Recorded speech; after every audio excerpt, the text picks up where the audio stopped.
Hey, everybody out there in YouTube land. It's your T-shirted historian, and tonight is our Cities Without Number finale. We're actually starting a little bit early today, just because we did. So, for our last episode, apparently our pretty boy will not be joining us for this particular adventure. But in the meantime, you guys have had a little bit of time to go and spend your riches and prep for your next assignment. So what is everybody up to?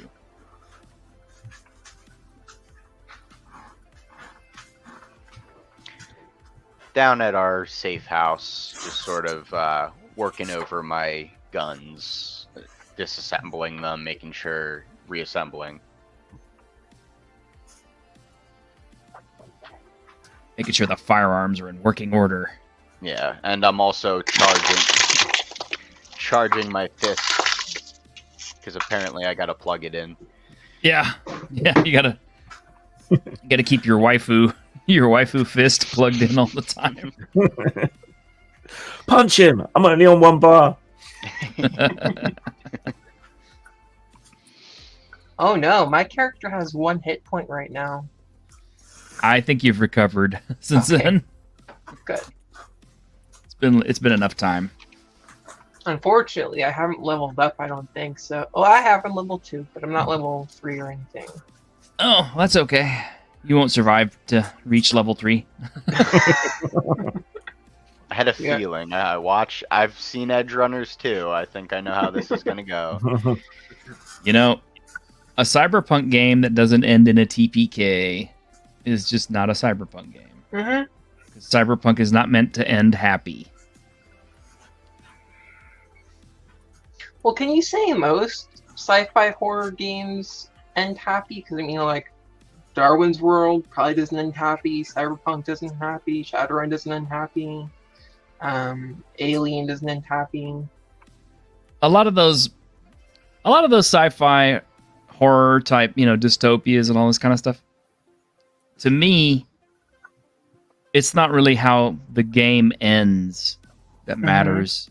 It's everything you did up to the point that the game ends. Oh yeah.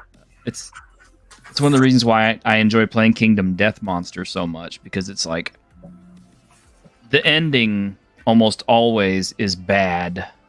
There's only one campaign you can play where you have a fairly positive outcome. You'll have to go through hell to get there, but for the most part, every single campaign ends with all of your settlement being destroyed, all your characters dying, and just calamity happening, and the cycle starting over again. But the whole thing is just the fun is the stuff you unlock along the way, all the innovations you find, and all the adventures that you can tell about your characters when it's over with. Oh yeah, definitely. And another thing that I debate about happening when I eventually run Darwin's World and Savage Worlds is that even though the world is awful, the survivors who are the heroes in the game try to make it a little bit better for everyone else. That's mainly what it's about. Yeah. So like, even if you can't change everything, you can make some changes, hopefully. Mm-hmm. All right. I'll have been working on our hideout the whole time, getting the shutters and everything working again. Yeah, whatever mechanics I can do to make it work. Yeah, it used to be a car dealership, didn't it? Yeah. Yeah. Did we set the mines last time? Or did we never figure out where to put them? I don't think you set the mines or used them for anything, so you still have a bunch of mines.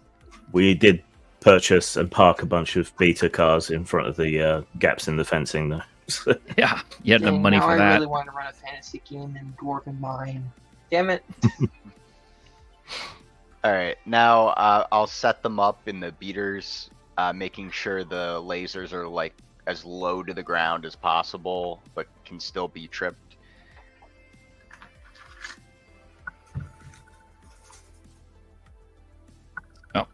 Talos gets a call You. It's a man's voice you've never heard before. He's dressed kind of shabby. He has kind of a wheedling manner about him. Hi, my name is Drift.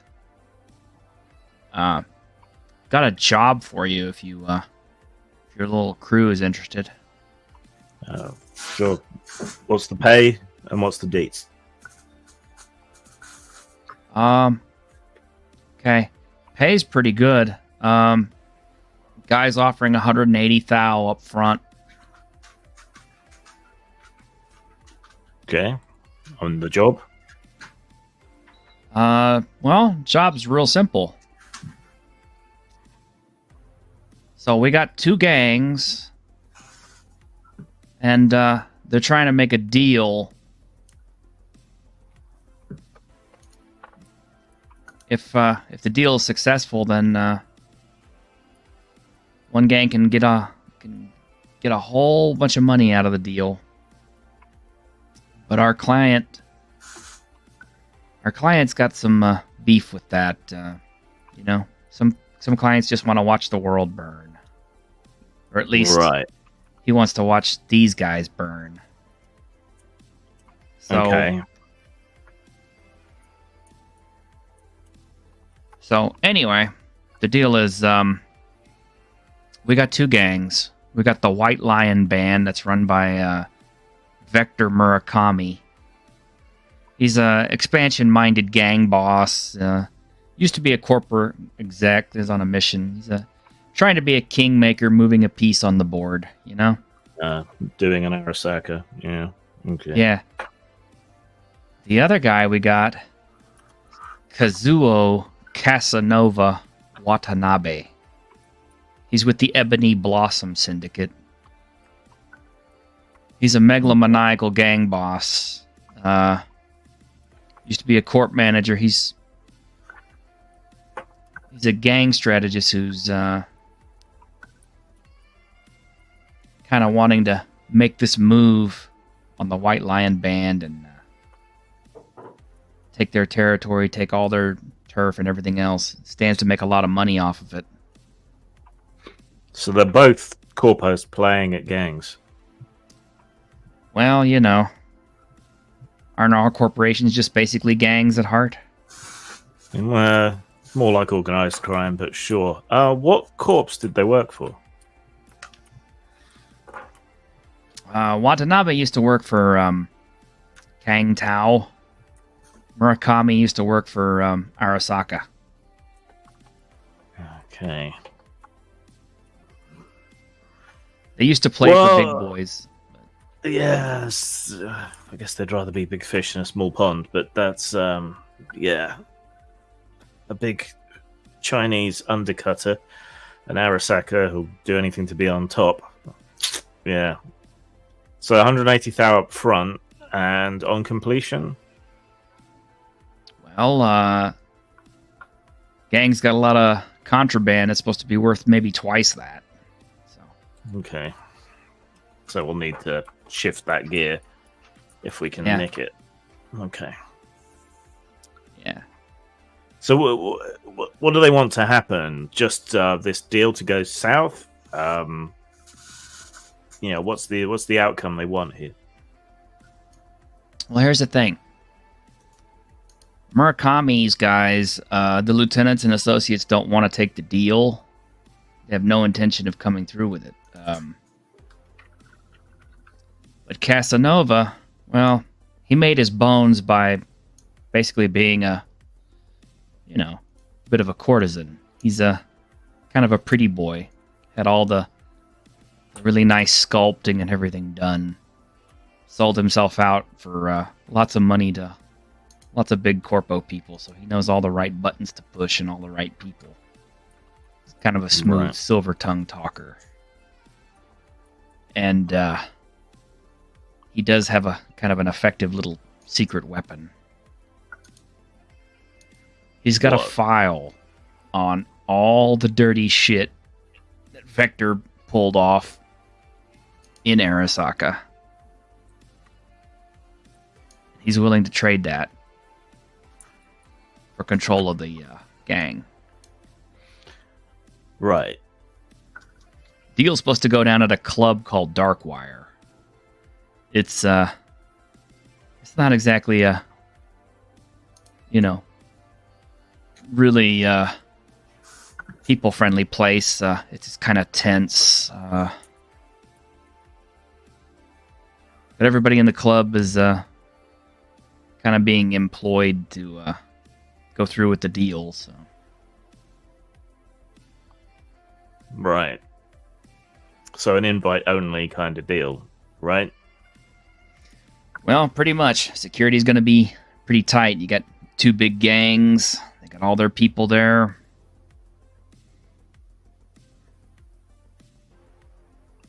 All right, so whoever's hiring for this wants this deal squashed, right? Yep. And if But the only possible, way- they want to get the file, too. Well, yeah, I was going to say the only way to really quash the deal is to get rid of the file and to let the White Lions know that the file's no longer in play. Pretty much. Unless you can take out Casanova. You kill him, the whole deal goes, I think. Yeah, that's a good backup plan, I suppose. All right, encrypt everything, send it over. Provisionally, we're taking it.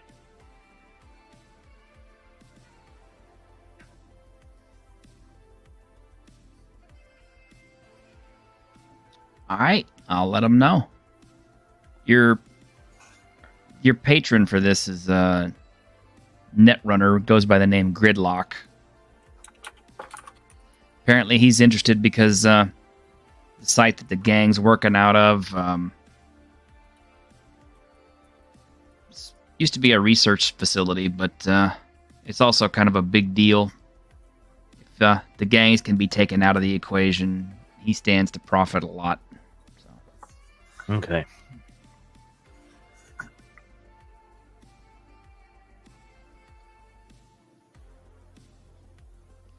Oh, and there's one other little deal, too. What's that? One of the reasons why Vector's really, really not interested in this deal is because he took something big from Arasaka before he left. Something really big. We don't know what. Size big or impact big? Impact big. Okay.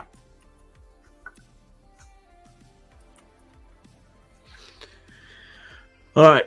Yeah, like I said, beam me the deets, and I'll see what we can do.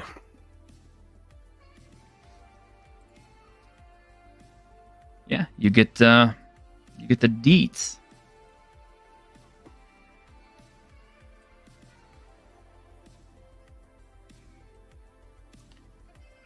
All right. Pass them around to everybody and get their input. Well, one of the things that you do find out is that the White Lion Gang is going far beyond the customary subjects of violence in the area. They're hitting targets that are supposed to stay untouched. City cops, corporate security, ruling gang personnel, and other figures are taking the heat for it, either because the gang is suicidally overconfident or because they have backers that can plausibly protect them from the consequences. They may or may not be correct in their assumption. Obviously, whatever it is that Murakami has on Arasaka is big enough that he thinks he can get away with doing whatever the fuck he wants. So these 2 gangs, they're in peace talks, and our employer wants us to make sure they don't go through, whether it's by stealing the file or eliminating Casanova. I got that right? Yep. Pretty much. Actually,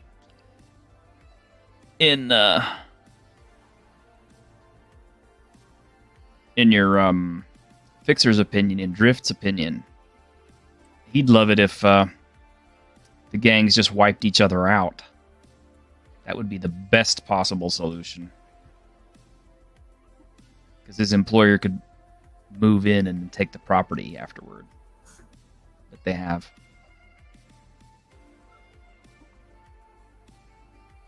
So what you got is two sides moving against each other and a third looking to eliminate them both.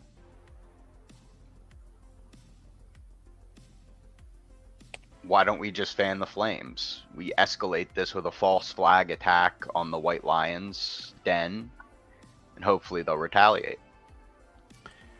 The problem here is this file that the former Kang Tao exec has.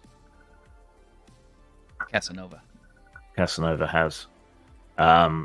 Because if he's got any sense, that'll be on a dead man switch to dump to the net or something the moment he's killed, or my monitor goes flat, or whatever else, if he's smart. And so long as he's got that, he's got the White Lions essentially over a barrel, really. We could. So long as that file's in play, there's a problem. I mean, if we did take him out anyway, and the file got dumped, that would take Casanova out of the leadership. So, I mean, that's still a reasonable outcome. Why don't we go try and clep the file first? We just need to find where he's hiding it. We ransom it off to him. When he shows up, we're probably going to have to get a little dirty, but that at least takes care of the two main objectives. Yeah. How long have we got till the gang meet? Gang is supposed to be meeting in a week.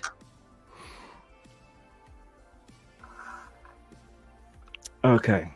So They picked an auspicious day according to their astrological forecaster programs.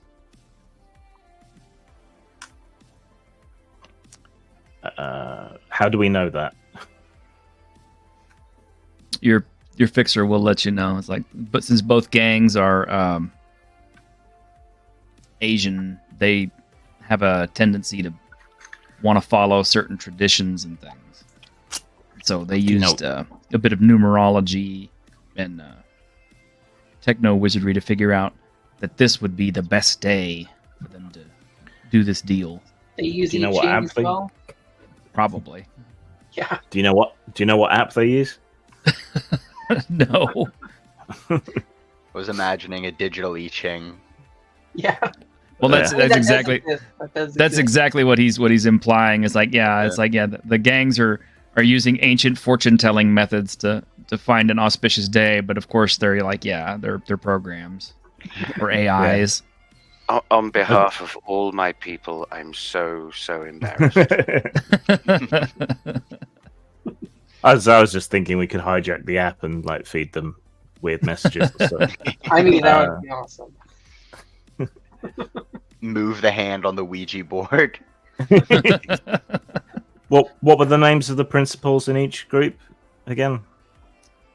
Shinji, Vector, Murakami. That's the White Lion gang, right? Yes, that's the White Lion Band leader. Yeah, and then the Ebony Blossom Syndicate. The Ebony Blossom Syndicate is run by Casanova. Did he name himself that? Is it ironic? Well, the guy's name is Kazuo. Mhm.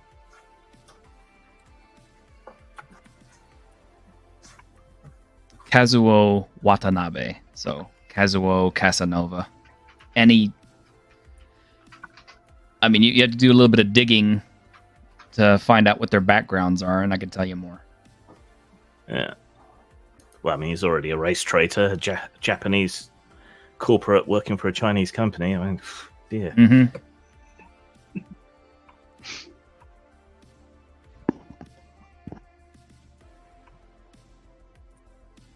Since we don't have our hacker here to to do any data mining. Does anybody else want to take the job? Is anyone else any good at tech stuff? Jugger still types with like hunt and peck.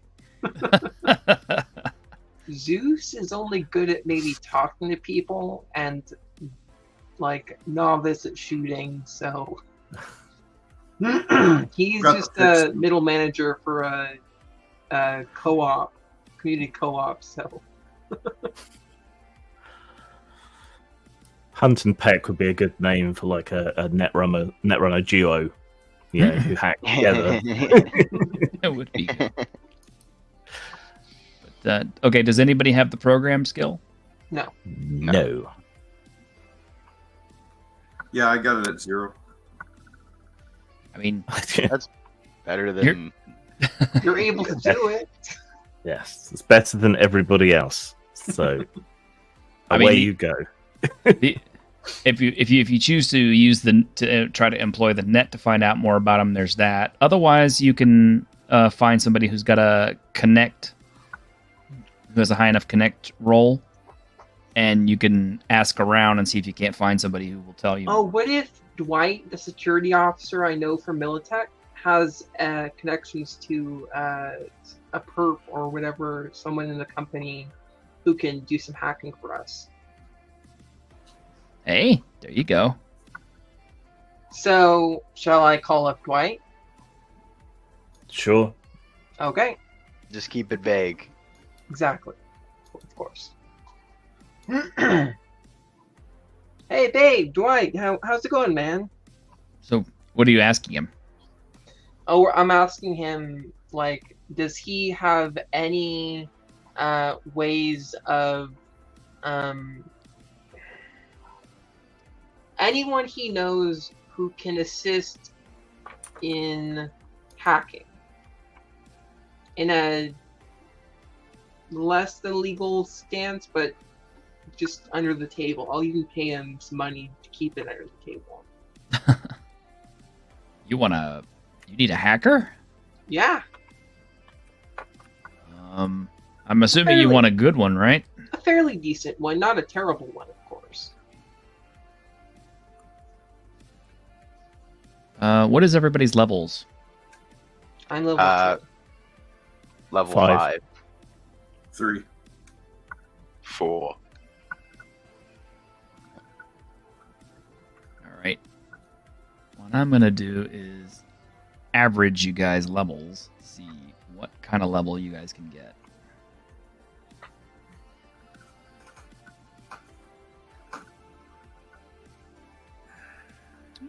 Okay. So I need a 4th level hacker.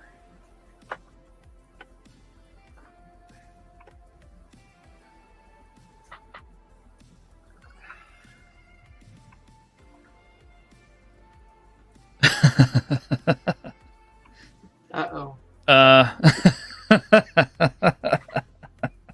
this is funny.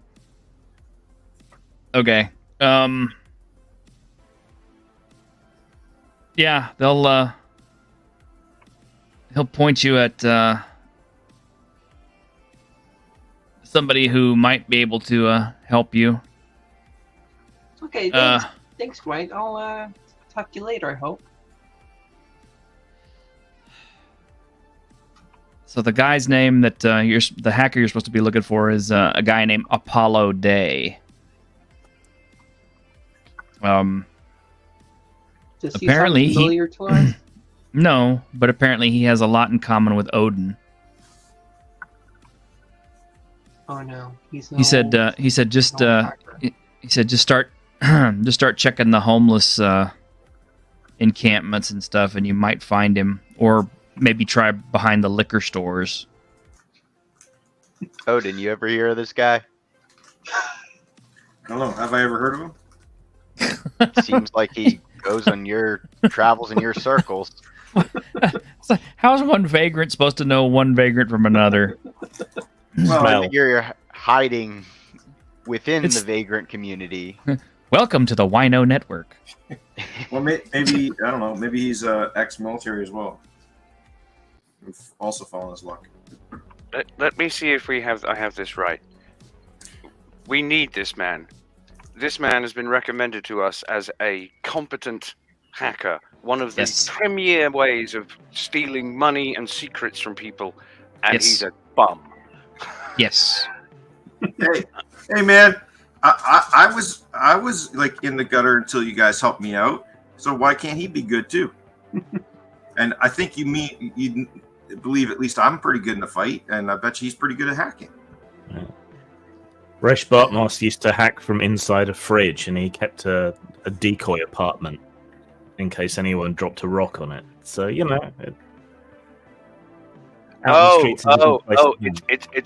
It's a method disguise. Okay, cool. All right, now I'm on board. Go for it. So, how are you going to go about finding this hacker?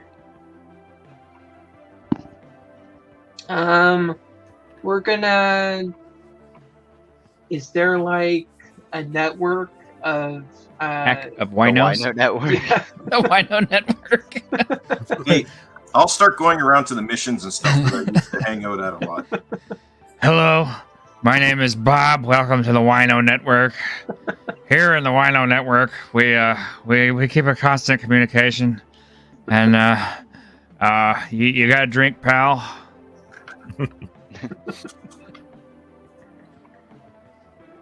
I'm going to, like I said, I'm going to go to the missions and ask around. Okay. Gonna need you to make some convincing rolls. Which, on what? Well, what do you got for speech? Speech. You mean talk? Yeah. Yeah, I got nothing in it, so it'll be a minus. I have Yay. shot. Maybe somebody who talks should go do this. Yeah, I got a 6. You got a 6?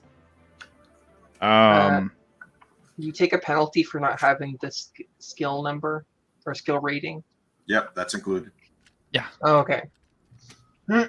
Okay, so what do I roll for skills? Is it 2d12 or 2d6? 2d6, right? 2d6 minus 1 for not having a skill. Oh, Yeah. I have the skill though. It's at 0 though. So Then you get I'll to roll 2d6. add your attribute. Oh no, I rolled a 3. Okay. One of my bums roll. So after a few hours, here's what happens. Zeus and Odin both bring guys back who claim that their name is Apollo Day. It is difficult to tell which one is more malodorous.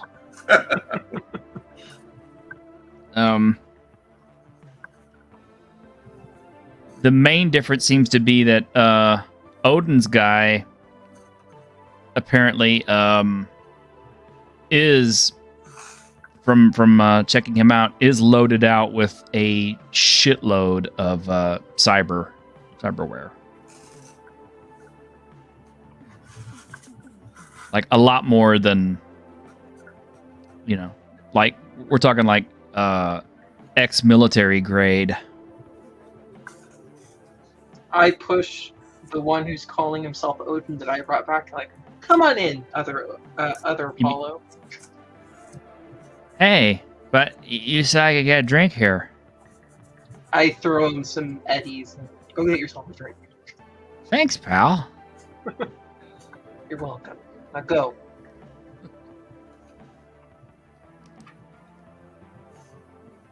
The bum who's with Odin is kind of like, so, what you need? Tell us. What do we need him to do? Well, I wasn't the one who suggested hiring one. Yeah, Whatever Well- you can tell us on either of these individuals, put together a dossier.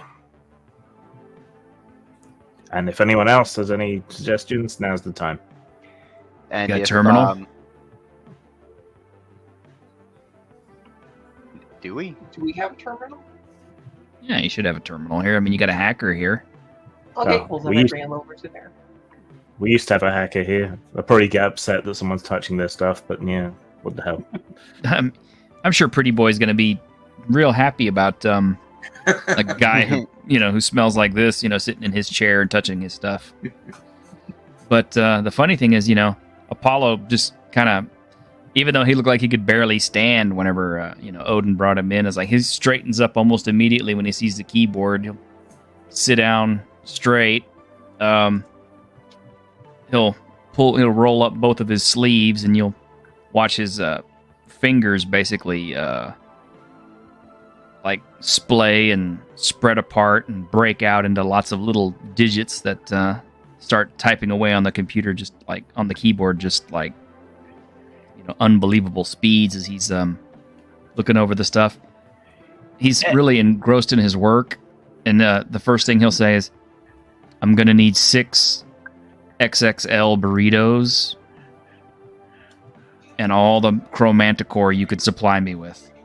Wait, was that 6 XXL burritos or 12 X's and an L burrito singular? Yes. Okay. What about 12 XL burritos? No, would that work? Depends on how long I'll be at this. All right. Time to make a run. Don't wait up. I'm gonna head over to our local spot. What's the convenience store that is like in Cyberpunk? I forget what it's called. Or is there one? I thought there was. I saw one in the beginning of Cyberpunk 2077. I don't remember what it's called. I think it was just a corner like mart. Oh, Yeah. Oh, wow, guys. I made a roll for his hacking, and I got a 12. Oh no. Good. He's really good at it. That's good. That's amazing. I did not expect that. Okay. So It tells us everything we need to know.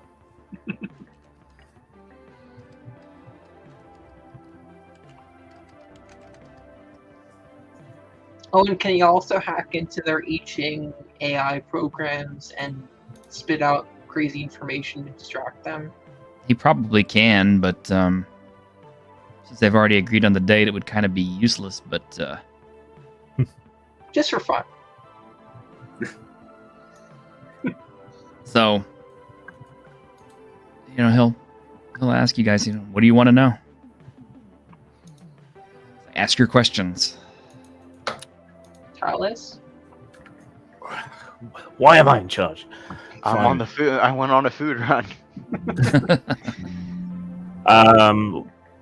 Where does either of them stay? For starters, where do they live? Yeah, he can get you addresses. Both places are, pretty heavily guarded. Because obviously they have all their gang members there. Yeah, They're like miniature fortresses. but where are they? What, like specifically? Yeah. What district? That's the one thing I didn't do, is pull up the map.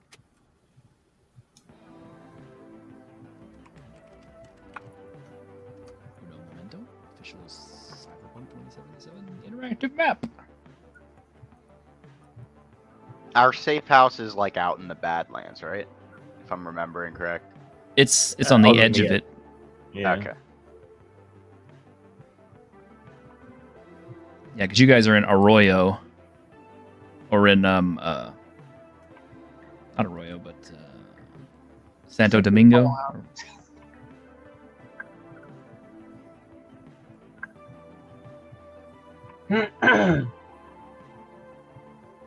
was it Rancho Coronado? Yeah, Rancho Coronado, yeah. sounds familiar. We were near the 6th Street gang, if I recall. Yeah, you're in 6th Street gang territory. Okay. One gang is obviously, located in Japantown. Casanova has a place in Jig Street, specifically.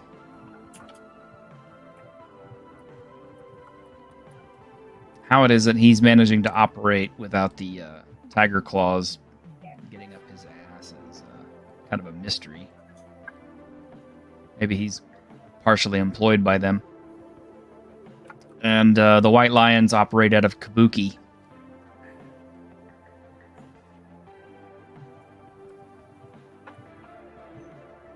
So literally, it's like there's just a little stretch of highway bridge that basically separates the two gangs from each other.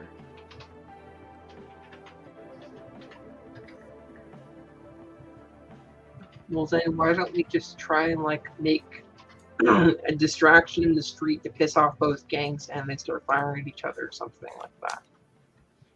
Well, they're already in peace talks, so we're gonna have to have a little, like, light a bigger fire than that. Okay. What if we plant evidence in one of the boss's quarters and we blow it up? Like plant evidence of the other gang doing it. Or we just that dossier, if we can clep that, then we could easily blame it on the White Lions, and then that's saves us having to deal with Casanova. Let's do that then. Jig Street's going to be easier to infiltrate as well because the market's always busy. The buildings are more dilapidated. So we might be able to find a way into Casanova's hideout more easily. We should probably check with the. Does anyone have an in with the Tiger Claws? I don't. Nope. No, but Health might. Depends on whether they are relative to. Let me have a look. Where is it?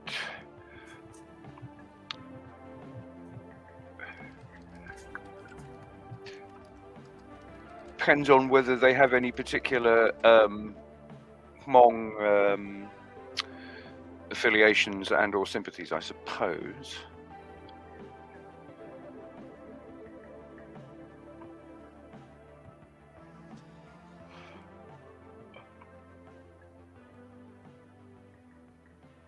Well, it's I hate to sound like this, but it's kind of like it's a case of, you know, all Asians are pretty much the same to most of the folks in Night City. But to the Tiger Claws, like the Tiger Claws themselves, they don't have like a Japanese supremacy thing going on. Yeah, kind of. I mean, all the, you know, the main difference between our world and Cyberpunk is, you know, the Japanese apparently became one of like the super dominant, what do you call it? Force of commerce. They're everywhere. They sort of took China's place, like we're in our world. Yeah. They make everything. Yeah. And Kang Tao is like the Chinese coming up against them, so. Yeah, I'm just not trying to send health in to just be like, hello, fellow Asians. Yeah. If anything, Casanova would probably have more of a reason to probably trust a non-Japanese than anyone else, because he's already working with Kang Tao.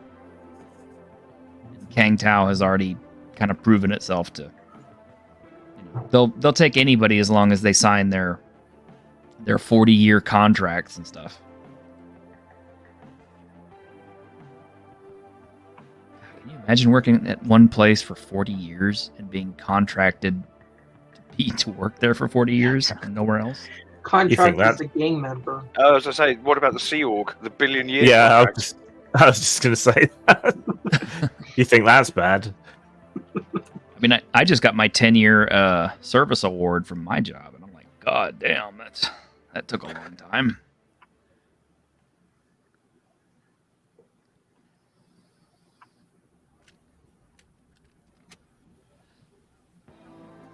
Did you guys want to do any digging on anybody else, or? Can I just try and uncorkscrew my brain around this a moment and just check a couple of things that I think you said, but I just want to make sure that I heard what you actually said. There is a faction within the White Lions who don't want this deal to go ahead. Is that right? Right. Yeah. And what exactly is the nature of this dossier that Casanova has, and who does it hurt if it gets out into the world? They don't know. They just know that it's basically like kryptonite for the White Lions if it gets out. And the rumor is that whatever's on the data slug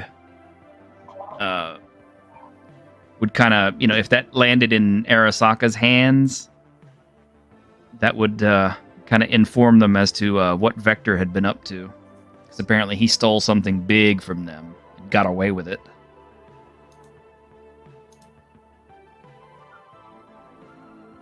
So it seems to me the easiest way to slit this Gordian knot is to make sure that data gets out there, because the White Lions have already got a faction who don't want it to happen.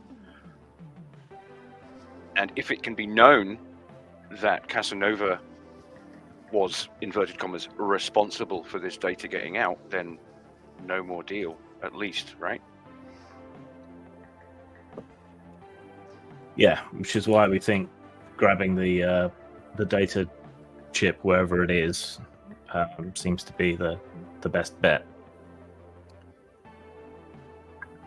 Now, do we need to zero Casanova, or is that just a bonus? Because taking out the sorry, I know it was a flower, the ebony t-shirt, what was it? Ebony Blossom. I believe. Okay, yeah. Taking out the Ebony Blossom leadership and then having the White Lions infight, that's almost assured to end in disaster for all of them, which is our goal. A lot of different ways this could go. Apollo will, he'll bring up a thing. Is you'd want to know who you were after. So he tells you about Kazuo Watanabe Casanova. Apparently, his career was one of proffered pleasure. He was a courtesan. He was a refined artist of conversation and grace that commanded high fees in some societies, while others pay well for the simple company of certain people with the right bloodlines, special appearance, or auspicious personal qualities esteemed by their cultures. He was apparently very good at it. In game terms, with all of his biosculpting and everything else, he's about a charisma 19. So he trades on his face.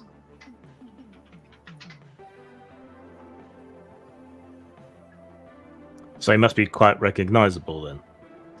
He is, but he's also a crack shot, and he's very alert. But diplomacy is his main skill. He's a talker. Is he on the Night City equivalent of Grindr or anything? No, he's not so low class. He's one of those. He's like kind of like one of those high profile courtesan types, where it's kind of like the people in the upper echelons, know his name or know to ask for him.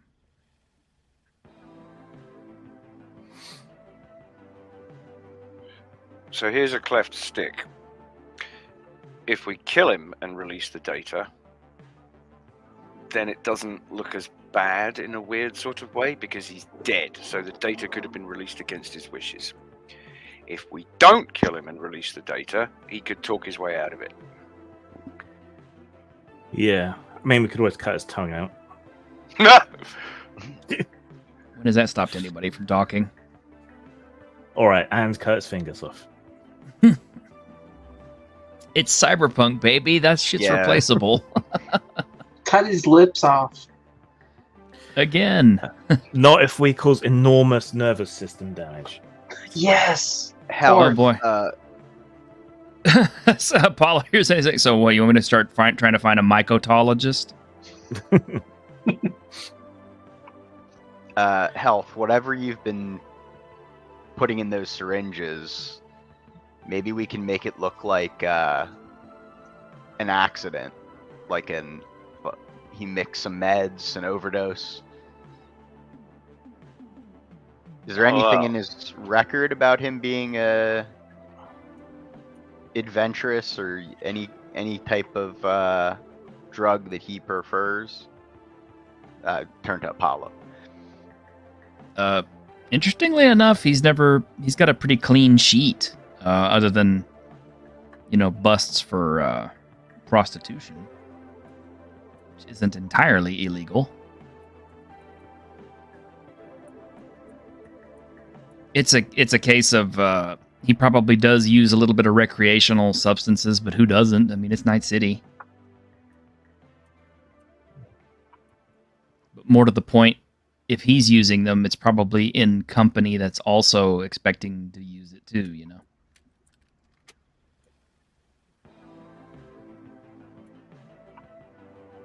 I mean, he's a high-class prostitute of the super high caliber. I don't suppose he's got a thing for going with a little kink for going with winos, has he? Oh yeah, I'm sure Odin is just his type. But he's also savvy enough that he can run a gang, and he's diplomatic and charismatic, and he can get people to follow him. So that's one of how he ascended to gang power. Yeah. Picture, if you will, if we were talking anime, this guy would be Griffith from Berserk. I hate him already. Okay. Yeah. Yeah. I hate him already.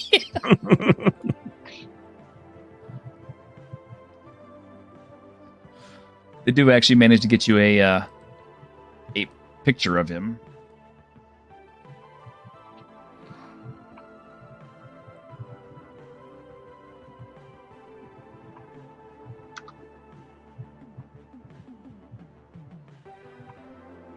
Okay.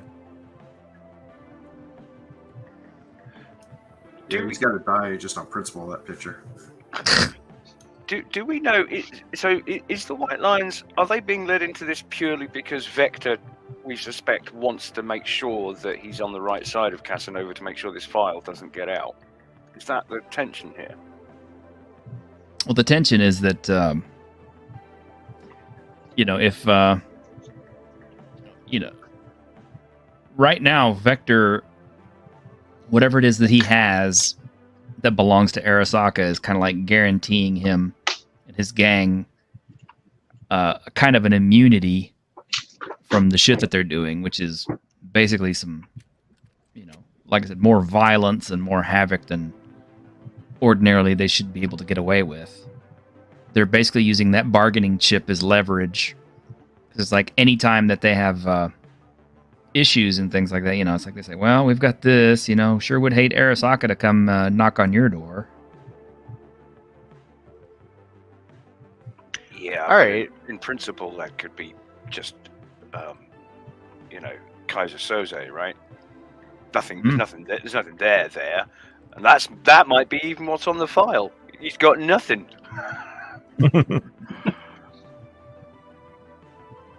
So is there any way of investigating, and we know there's a faction within the White Lions that are not on board for this, is there any way from outside the structure that we can get a sense of who might be heading this resistance to this deal?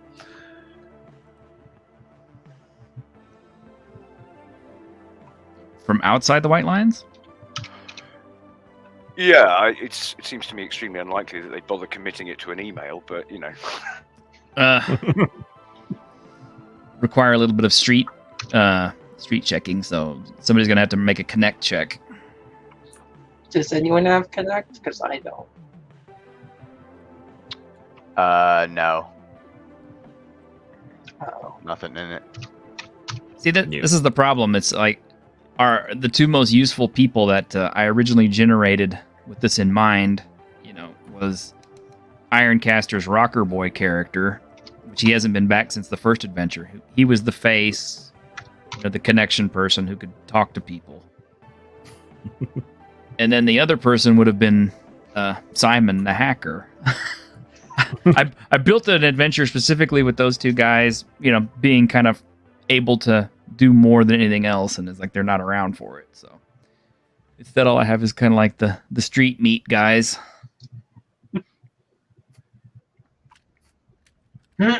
Could be worse. We might not have a game at all. Crunk won't find pretty Japanese man. Yeah. I got an idea. Let's just kick the door in and shoot everybody. That's worked for us so far. I was gonna say. Don't knock it. I mean, your assassin that I had in there is also not here today. So your high level assassin who could have been able to take him out. It's like pretty much all of your subtle option operators are not here today. So. Are any of you remotely sneaky?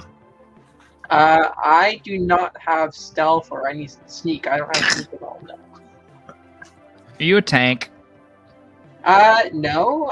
I'm more of a shitty talking person because I only have 1 rank in administer, so level 1 rank in administer, 0 in notice, 0 in talk, 0 in trade, and 0 in shoot. He does a bunch of stuff poorly. Yeah, he's like, I'm the jack of all shit.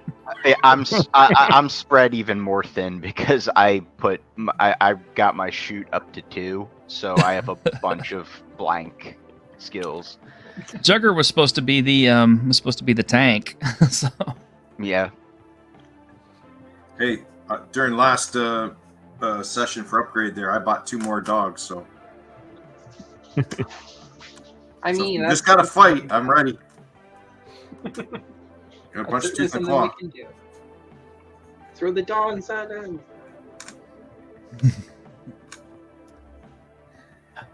Well, is there any way we can find out about them if we just sort of loiter in their territory? Oh yeah, that's a great idea. Wait, do no, I mean ask around, loiter in their territory, because at least I can, act as a bum and wander around and just sort of, ask people hey man, you guys know what's going on? I want to get something work and I need some food and stuff, that kind of thing.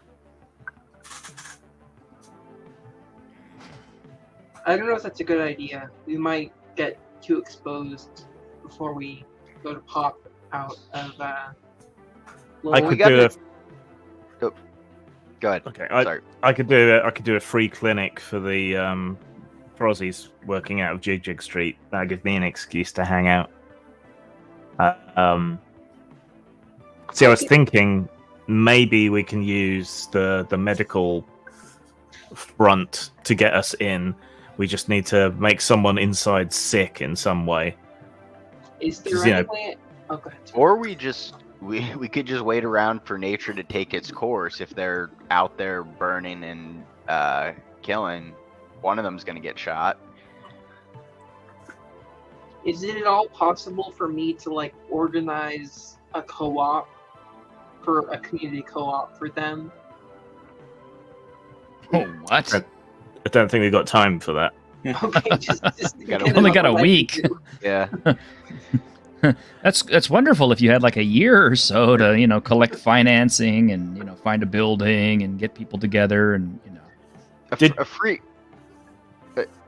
clinic will help them trust us fast and and if you need to get a few of them to the clinic, we can always just mug a couple of them.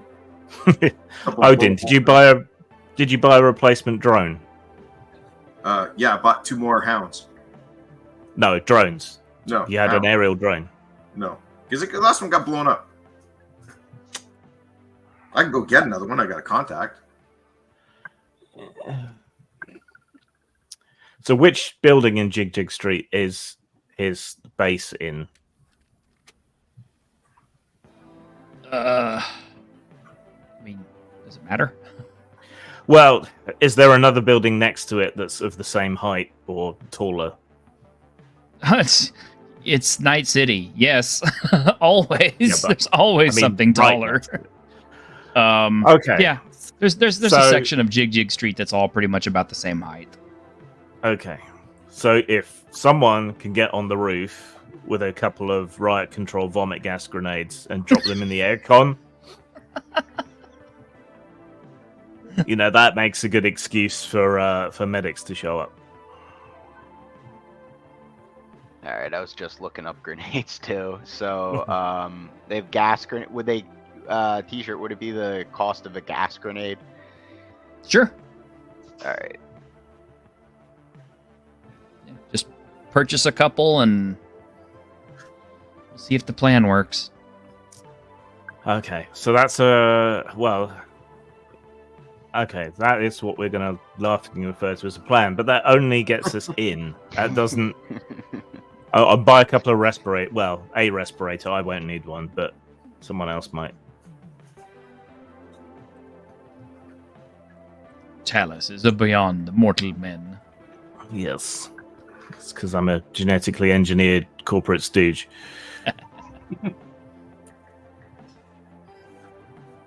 I mean, aren't we all at this point? We could just get a bunch of coveralls and then say that we are here to fix the broken air filters. That quickly, though. If you were, if you're medics if you're medics who work with me, that would be a better excuse. Can you at least administer first aid? Can you at least hold a sick bucket? I can do that. I can wheel gurneys around. I can be a porter.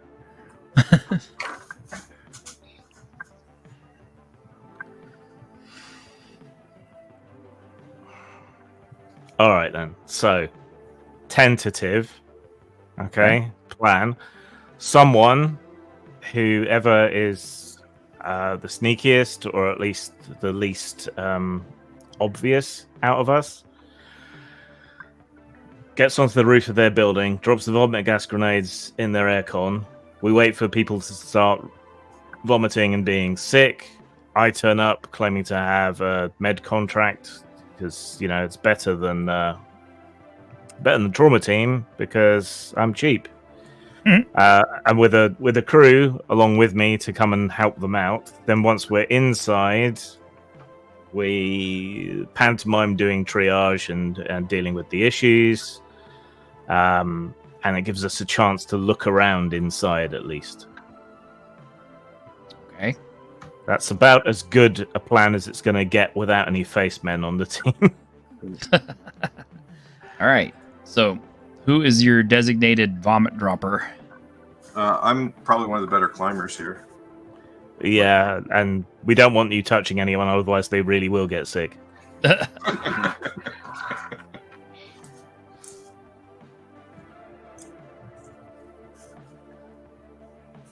So I can deal with dropping the grenades. Okay. You're a bit old, though. Do you think you can jump from one roof to the next? Yeah, I'm in better shape than most of you. I'll have you know I'm a genetically engineered Antarctican Ubermensch. How dare you?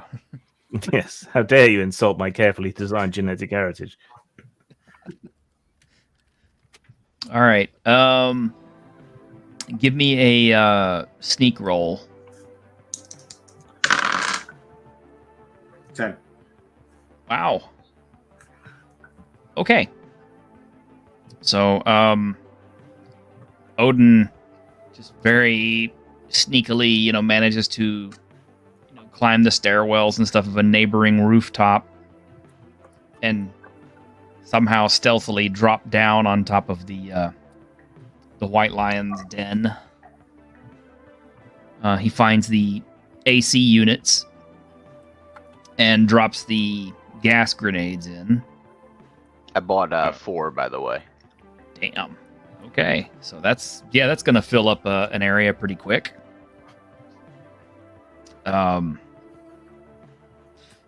Yeah, within minutes, you got White Lion members, running out of the building as fast as they can, puking, eyes tearing up and watering. They do have weapons drawn and everything because if they got gas attack, they're expecting somebody's going to be ambushing them outside. Okay, so we give it a couple of minutes, and then I'll blare the sirens, and we can all pile out and run over. Okay. God, are you all right? Yeah, do it. No, don't use water. It'll make it worse. Take my little flashlight, shine it in one guy's eye. I need to see your eyes real quick. All right. It's gonna be okay, buddy. Just come over here this way. And I'm very, very, very. I'm not concerned. The kind of talk that makes a patient more concerned. I'm going to give Health a talk check since she's basically got all the medical knowledge and stuff like that. She can, I think, probably bluff them. But let's see a dice roll just in case, because, performance anxiety being what it is.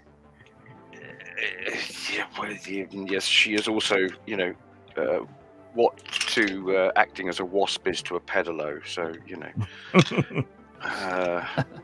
2d6, alright. And I don't have the skill for talking, so it's -1, but I'm assuming it runs under charisma, so still -1. Good, right, excellent. Okay, so that is 5. I'm going to give you an extra bonus based on your intelligence. You can. Oh, okay, use that. 6. And what is your level of cyberdoc or healer? Healer is 2. Okay, I'll give you an extra 2 for that. Okay, so that's 8 all in. All right. Make an opposed check. They got a 4. So, yeah, they're willing to let you work on them. It's they're like, yeah, just hurry up. Well, most of them, if there's any way of telling, most of them I just want to sit them down on the pavement on the sidewalk, and sort of hand out bottles of distilled water and say, sit here and squirt this in your eyes for the next half hour. But if there's anybody there who looks somehow senior, in whatever way that can be told, how cybered up they are, what sort of weapons they're carrying, if anybody's listening to his orders, him I want to know about. Yeah, there's one guy there that definitely seems to be in charge more than the others.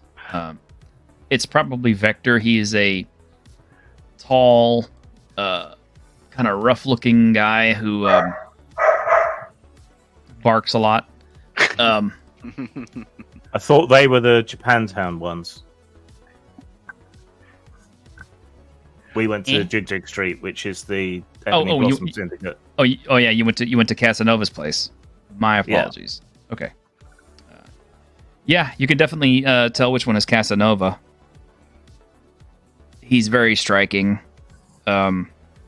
Surprisingly effeminate with how he looks and how he acts.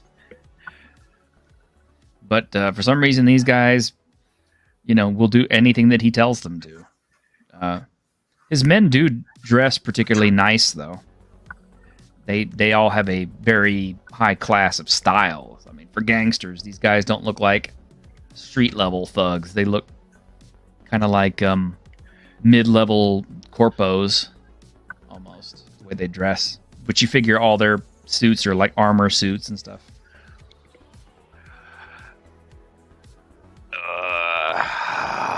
This is not gonna work. Actually, probably, given genetic enhancement and all the rest of it, there is probably something about him that is kind of preternaturally attractive and charming, and so in a weird sort of way, Health isn't faking it. when she's when she kind of goes up to him and is very solicitous. Oh, honey, you look like you've got it real bad. Why don't you step into the back of this ambulance here, and I'll see if we can't sort you out. Of course. He's like insanely charming and very, he seems to have his manners very well, despite the fact that he is, kind of wiping vomit and tears from his eyes. I'll head inside to look for more victims. And the reason I should back you. Go ahead. Go ahead. I should back you up there, boss. Yeah, put your respirator on. Now, the reason I say this is not going to work is because there's no way on God's earth they're going to let this guy clamber into the back of an ambulance on his own. Surely. No, he's got guys there watching. Yeah. Okay. Fair enough. All right, then I'll just play out the string and just make sure that he, at least that he's not in play, at least for this little experiment. Right. Even if he's got guards, he is at least at the back of the ambulance. Worst comes to the worst, we could nick Try him. to bum rush him. Yeah, smuggle Shoot him him into full the of back bullets of from the the roof. What? Shoot him full of bullets from the roof. Well, I want to find out what this file is because that sounds juicy.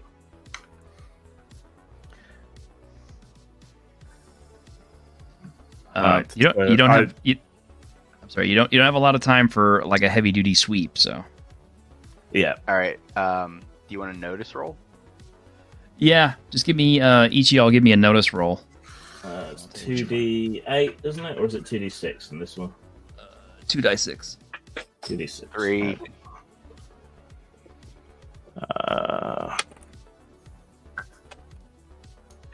Seven. 7. Okay. Jugger, you make your way into what you think is Casanova's bedroom, looking for stuff. And you blag a nice box, really impressive looking box, and get it out. I'll tell you what's in it later. I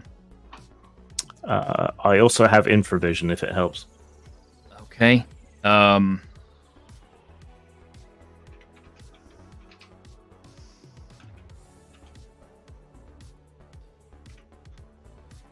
Your luck manages to kind of win you through today. Not in his bedroom, but in the little office that's adjoins his bedroom. It's very nicely appointed, including a bed for obvious For sleepovers. fucking. Fucking like Errol Flynn's bathtub. With the Basically. bathroom. Here's one person. Here's two people. Here's three people. Mhm. yeah, basically. God, Errol Flynn, what a guy. Hey, Thoth. You do think you found the correct data shard.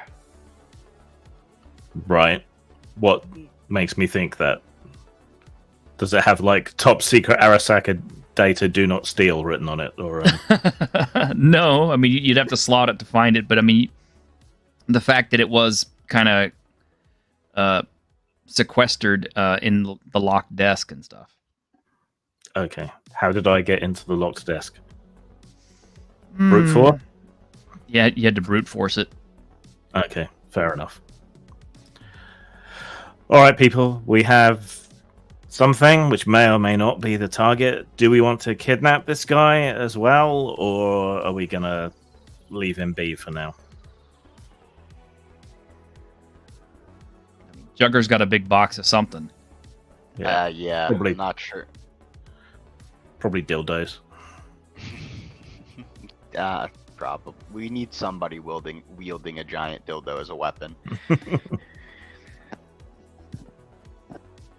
thought Pretty Boy had one of those. Yeah. So, anyone votes? Just You leave have him seconds. here. Leave him here. The less he sees of us, the better. Anyone else got an opinion? Okay, we leave it. I have, but I can't really express it because I'm stood right next to him. Yeah. All right, let's leave him here then. If need be, I can pretend to come and do a follow-up or something. Okay, I was just about to stick him with the needle containing the knockout drug. And this voice comm comes through, and I say, on second thoughts, I don't think we should puncture that pretty little skin with this nasty little needle, etc., etc., and then just kind of, bullshit my way through the remainder of this until he gets out. Odin, you're gonna need to make another sneak roll to get off that roof, because he's got people going up there to check out what happened. Yep, 1 sec. Well, that's gonna be fun. What'd you roll? 1-1 at a -1. Oh. So I have a total of 1. Okay. So, guys, as y'all are getting packed up to leave, you hear a yelp. As a bum basically falls off the roof, gets tangled up in the wiring, connects the hard line to the building, and is dangling by one leg from the edge of the building. All the gang members are looking over in his direction, obviously, because there were people, like I said, heading up to the roof to find out what happened, how they got poisoned. And well, fuck. Shit. Damn dice. Can you get free and run? How far is the drop? the drop's not the problem. He's just tangled up. The drop's not the problem. It's the floor at the bottom. Yeah. Across my head comms, I'll just tell these guys to go. I'll figure out how to get out. All right. I'm curious what Zeus is even doing. Like, is he just standing in the background? I don't know. What are you doing? You haven't said anything. I don't know what to do because my skills aren't applicable to this. I don't think. Oh, okay. Well, I mean, you doing whatever your character is going to be doing. So okay. And I was just quiet because my dog kept barking, and I didn't want to interrupt the game anymore at that time. So, okay, so apparently Zeus is in a state of shock, and he's just been standing there the entire time, just staring blankly into space. You know, the post-traumatic stress disorder has kicked in. Has anybody noticed? No one's noticed. Okay. Nobody's noticed? No, I'm still inside, so... Well, we just gave the order to get back to the ambulance, so if he actually responds to that, fine. Otherwise... He's just kind of standing there, not doing anything. As soon as I hear that call the second time, he's like, "Oh shit!" and he runs back to the ambulance. Okay, so yeah. So everybody's piling back into the ambulance. We're going to the amber lamps. The amber lamps. Whoa, Casanova's like rubbing his face. He'll look over at Health. So, my dear, who am I paying and how much for this service?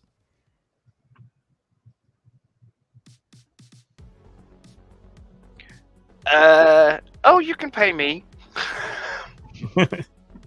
What's the bill?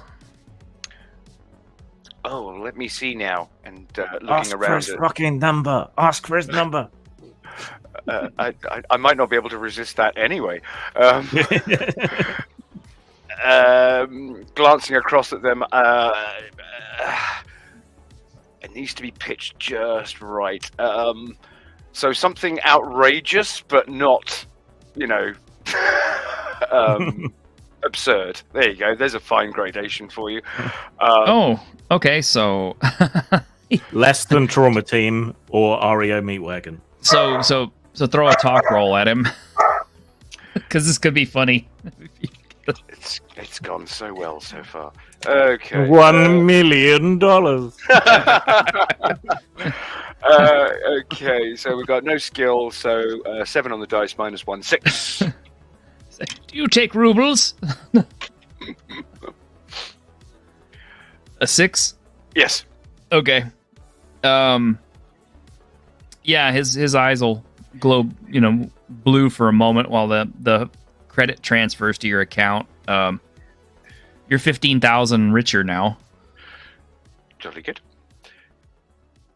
And I can't. Yeah, he's fascinating. I can't help it. I know I'm supposed to have some kind of violent opinion about this man, but he's just beautiful. Yes, he is. Everything about him.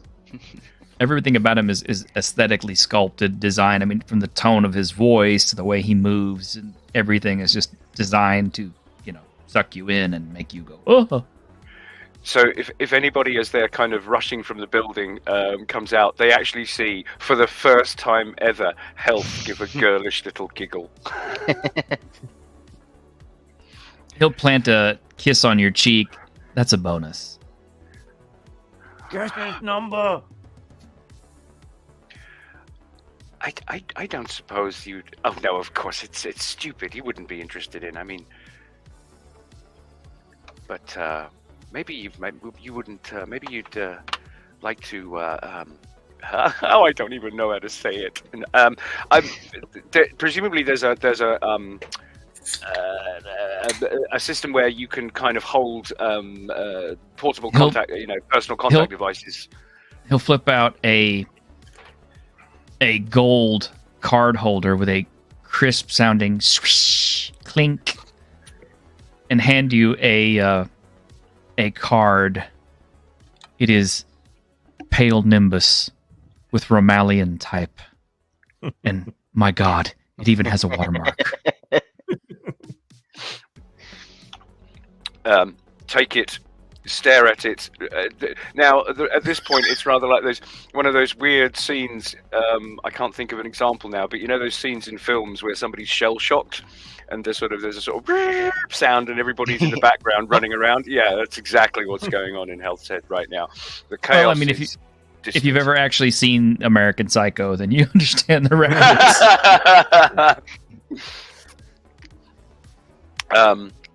Hell, so, Jesus Christ, it's a lion. Get in the fucking car.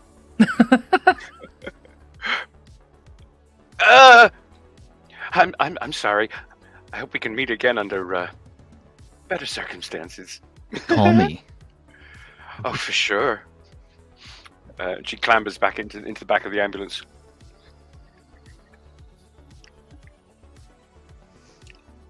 Okay, so I'm guessing the ambulance is kind of like roaring the fuck out of Dodge. Yeah, pretending we're off to another call.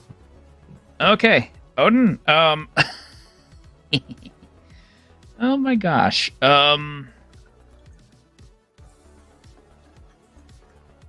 I'm hanging from one leg. Yeah, basically.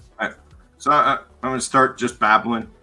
Oh, come on, man. I wasn't doing nothing. I was just trying to cook some dead rats up there on that thing. I mean, so they didn't have to try to throw me off. So you're not going to try to untangle yourself and get away? No, I'm going to try to bluff my way out because there's no way I'm going to be able to untangle myself and get by these guys if they start shooting. If it's a cyber leg, you could detach it. It's not. You're going to need to roll a talk roll. Yeah, I figured. Oh, that's good. So 10 minus 1. 10 minus 1. Yeah, 9. Not bad. Well, they got an 11. So,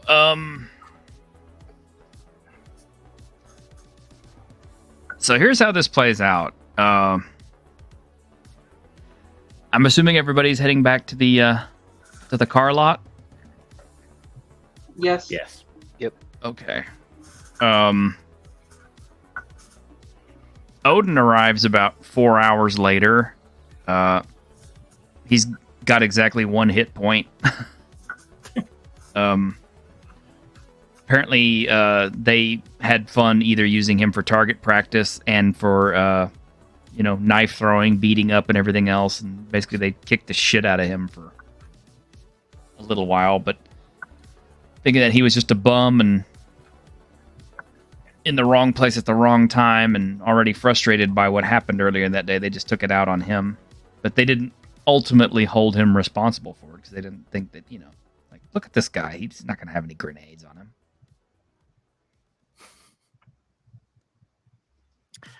Can we tend to his many wounds then? I'm sure you will. I should just point out that I spent 10,000 on a kind of medicinal surgical suite to go in the room, which so far Odin has not even been allowed on the same floor as. But you know, if he strips, showers, and scrubs himself with, bleach, he can come in. Yeah. You guys will also be surprised to find out that he's got a recovery support system built into him, so he starts healing anyway. All right. Well, I have a fairly standard. Well, actually, no, I don't, because of various skills and additional things. I roll 3d6 for healing and drop the lowest one. So Nice. You can take 8 hit points back as well. Can I assist? Sure. How does that work? Why would you ask me and you don't know? Because my book's back on the shelf, and I presume you have either the PDF or the book next to you I have because you're running the game. PDF open. You've been running it a few weeks, so I figured you might know how helping people works. Let's see. Yeah, he's not mortally wounded, so it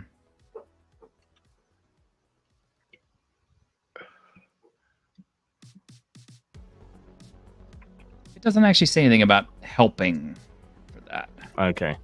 Well, but you could also give him another application of healing, so a medic with a med kit can heal 1d6 hit points of damage. I don't. How many hit points do you have, Odin?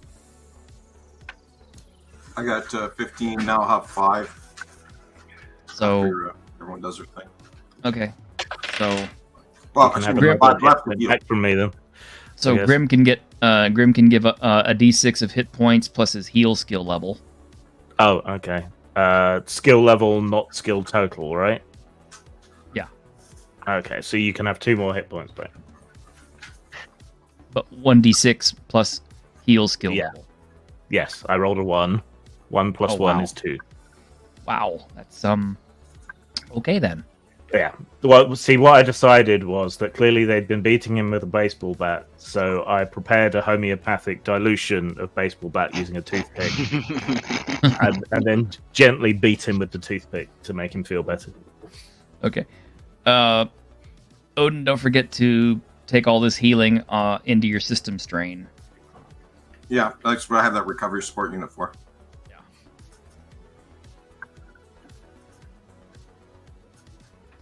I actually thought about making you roll on the major injuries table, but I thought, nah, that's kind of cruel. Well, +2. If they did something more than what I thought I could take, I would have started firing.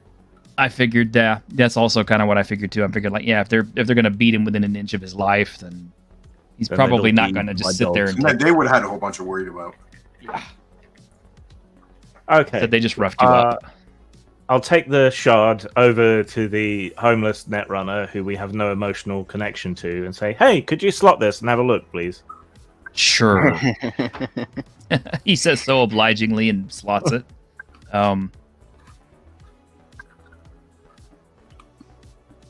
He's like, this is God. interesting. It's full of bees. Jugger also, gets the box to the table and has to use some tools to crack it. I'm gonna gently shake it, see if it makes any noise. It's kind of hard to tell. All right. I just don't want to Gently, open. Back the ambulance over the box. That got it open, man. All right. Yeah, I pry it open with a of just like being prepared to be shot with needles in the face. So Is health anywhere near this box when it opens? I don't know why, but I'd envisaged the medical bay being on the. Now let me get my Americanisms right. On the first floor. Well, I mean, there's no reason why Jugger wouldn't just open it in there too. He's not opening that. He's not. A, he's not coming in without being sterilized, and B, he's not opening some random bit of thing he's stolen. No, fuck off. Get out of my space. All right then. Who else is around Jugger whenever he opens his box? I am. Okay.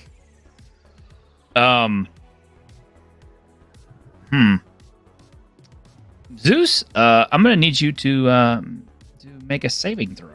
Okay. Mental. 500 yards of tightly wound and sprung nanowire.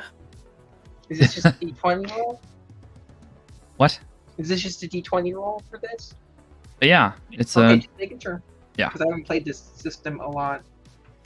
Okay, let's see where the D20 are. Yeah, here it is. Okay. That is one less than my mental score. Saving throw. okay. So you fail your mental saving throw. Yeah. Jugger, you will also need to make a mental saving throw. Yeah, 13 over 11. I'm good. Okay. Okay, you're good. And is anybody else in that room? I tried to keep it out of the way, unless anyone's like pressingly curious. Inside, you rolled a 3.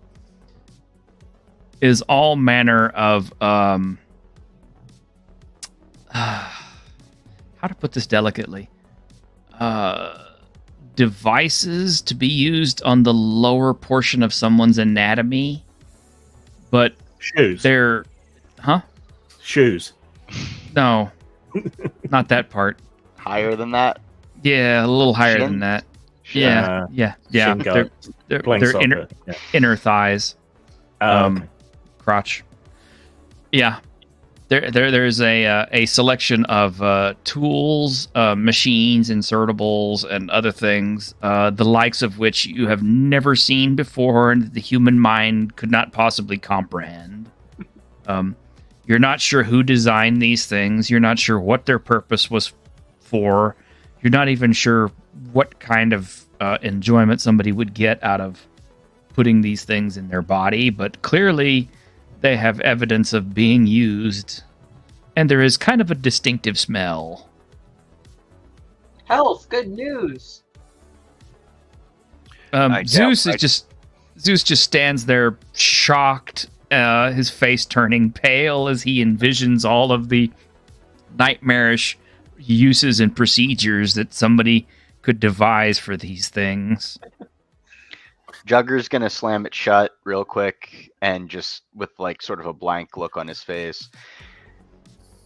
All right, so we got the file, and he's just gonna toss the box. It's just what happens when corporations design proprietary genitalia. It's like It's all this is like it's all converters. this is like Midnight Lady and Mr. Stud gone terribly in a horrible way. Like the US plug versus the UK plug. Yeah. Well, if it's corporation designed, you know, it won't have a male or female fucking compatible system in it for longer than 3 months, right? Kind of like the same reaction I had whenever I first saw the Cyberpunk sign that had the chick with the 3 mouths. You've seen that sign, right? I Yeah. probably have. It's been a minute since I played. But yeah, it's yeah, you know, anytime, you know, you can get cybernetics to create things that people would try on, you know, people will try. Okay. 2077. What does our reserve backup net running tramp find on the chip shard then? He said interesting. He said And then- interesting.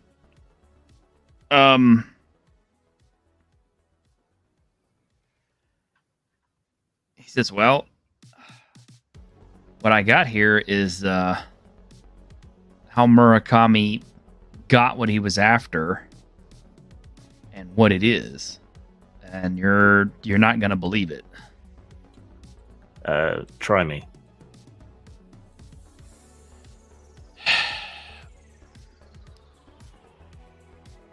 Well, you know how you heard a few months ago that Saburo Arasaka died, and his son took over the corporation. Yeah. Well, apparently, not only does he have actual footage of what happened that night, but somehow he has like a key piece of corroborative evidence in the form of a prototype data shard, an engram. Okay. But that's not this, right? No, that's not this. That's what he has, though. Okay. Does it say where he has it? Or, what was actually on this shard? Deets? Proof? Yeah, the deets, the proof, how he got it, where it came from.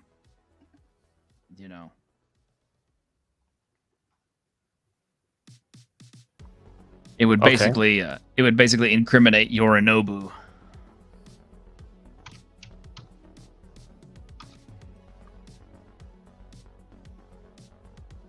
This might be above our pay grade. Yeah, apparently it's connected to some edge runner out there named V. Kind of disappeared a few months ago. Rumor has it that guy had Johnny Silverhand's engram stamped into his brain. But, stories, nobody believes that shit. Johnny Silverhand's been dead for years.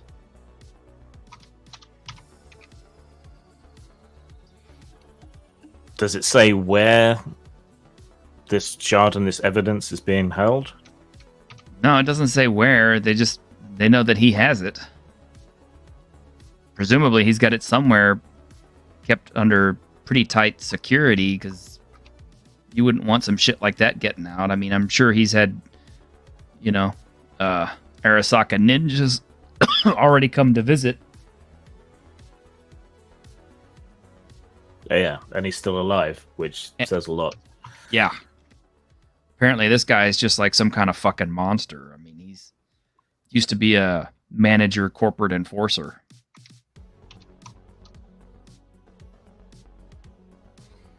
So what I'm hearing is we can blow through the front door. You can blow through the front door, but you might not have any legs afterward.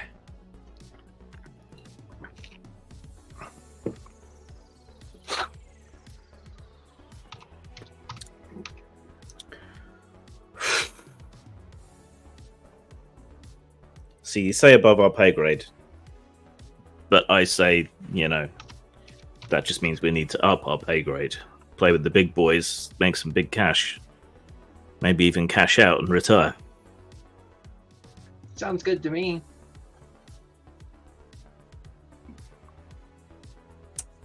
One last job, yeah. Never goes wrong. No. But that All means right. we need to find out where this is. I mean, we know that he's got it and kind of what it is. But, I mean, this dossier is not really worth anything in and of itself. It just proves that he's got it. So it's not enough to have taken this shard out. We need to take the actual treasure trove out, wherever it is, which means we need to find out where it is. Which I guess means Health is going on a coffee date. And then maybe we fill him full of drugs and torture him until he tells us where it is. Oh, I thought the White Lions had it. The White Lions have it. Okay. But we raid. I thought the Ebony Blossom had it. No, Ebony And he had Blossom had the data on it. They know where it came from. They know how they got it. They know all the deets on how it was procured. Okay. But it's the White Lions who have it. Yes.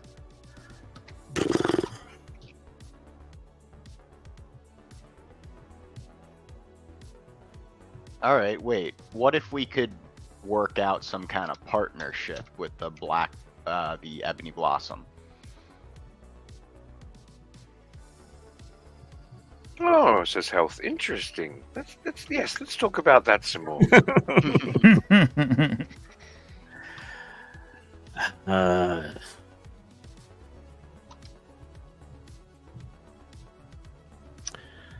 So they've got this dossier that proves that Vector has this shard and all this information. If they leak that, then Arasaka shifts their attention to the White Lions and probably does them a bit of a mischief. But if we want to get this actual shard, which is where the payday is, we need to find out where it's being held. Yeah, if the data got out, then that would kind of force Yorinobu to have to literally like send kill teams, strike forces, and everything else down like hellfire and brimstone on top of the White Lions, and in the process, they'd probably decimate a pretty good-sized chunk of the Kabuki district. Because, it's just, the life of their corporation right there on their hands. So. Shall I get back onto our fixer and see what they reckon? Maybe they can find out what our sponsor wants to happen here. Because this changes things. It's either that, or we just go on ourselves to try and get hold of the shard and then ransom it back to Arasaka, or just give it to them and hope they're generous. Or go to their rival in Kang Tao.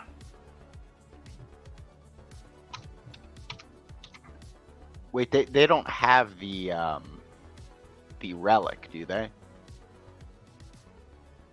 The White Lions do, yes. Oh, okay. Or a relic.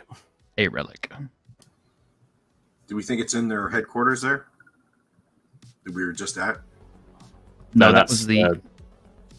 that's the Ebony Blossom Syndicate. The White Lions are a bit more upscale. They're in Japantown, Kabuki, which is a tougher nut to crack.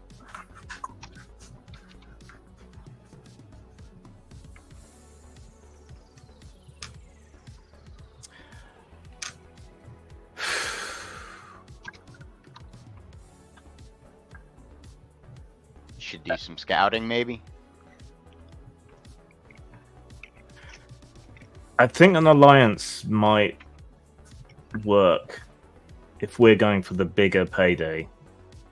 Then, if we work together with the Ebony Blossom Syndicate, though they'll inevitably betray us. But if we work with them and give them back their dossier that they have, and then offer to work with them to extract the relic and deal with the White Lions, they'd probably go for that, I would think. And a band of heavily armed edge runners definitely tips the balance more in their favor. Which means Health has a coffee date, but we should be nearby watching over just to make sure everything's cool. Everything's copacetic. And we especially don't tell her about the tools we found in the box. Oh yeah, the box. It's nothing. Don't worry about it.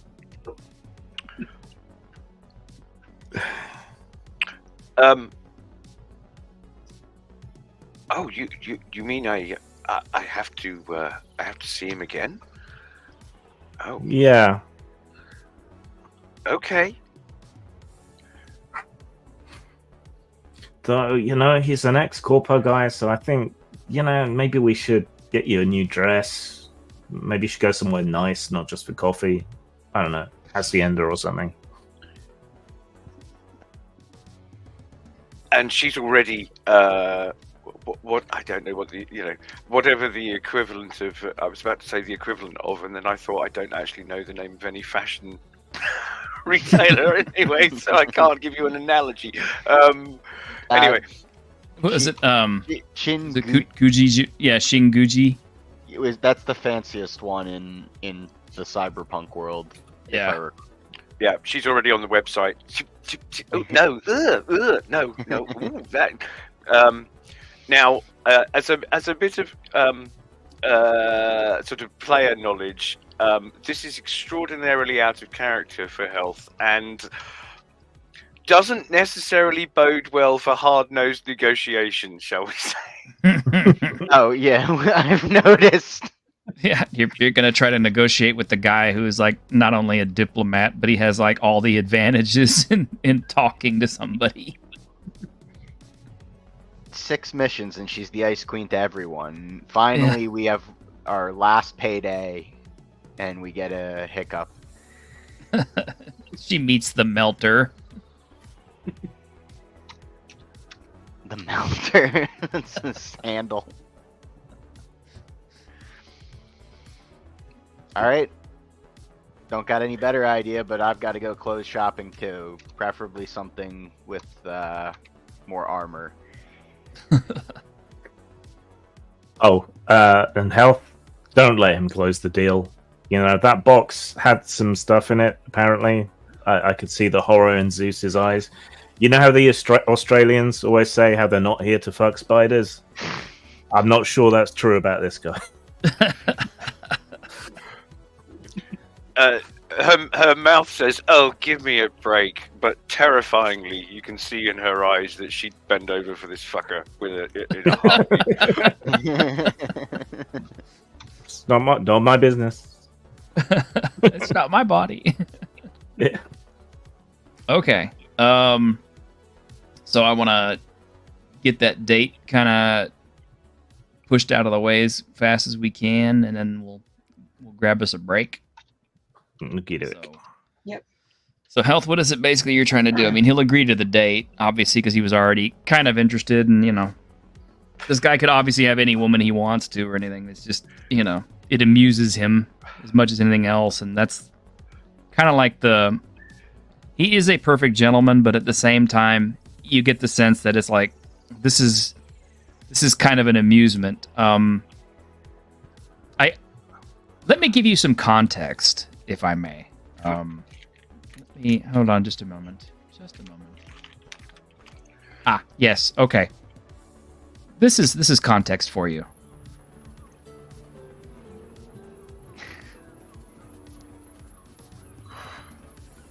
A wicked gleam lights up his eye, far more sinful than any witnessed before. Oh, you filthy thing. You've surprised me. Most people come in here with, "Let me stuff all of your hair into my favorite orifice," or "I can't come unless you use your deep gnome voice." I'm numbed to all the depravities I conduct on a daily basis, but boring sex? That's a new fetish entirely. We mustn't waste a moment of this mundane night.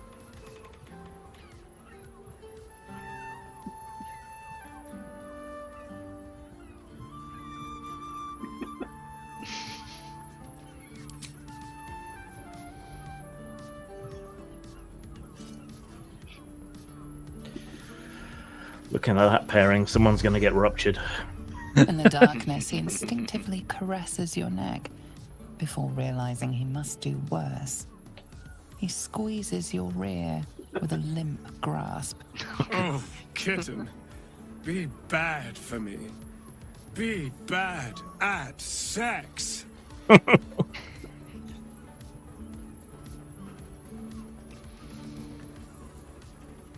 Okay, we get the point. Now, the thing about this is that I actually will do my Health best is not to last more than 2 minutes for you, dearest. You engage in a tepid night of the most memorable, unremarkable sex. The drow seems to have the time of his life. Oh, I mean, yes, dear. Get your beauty rest.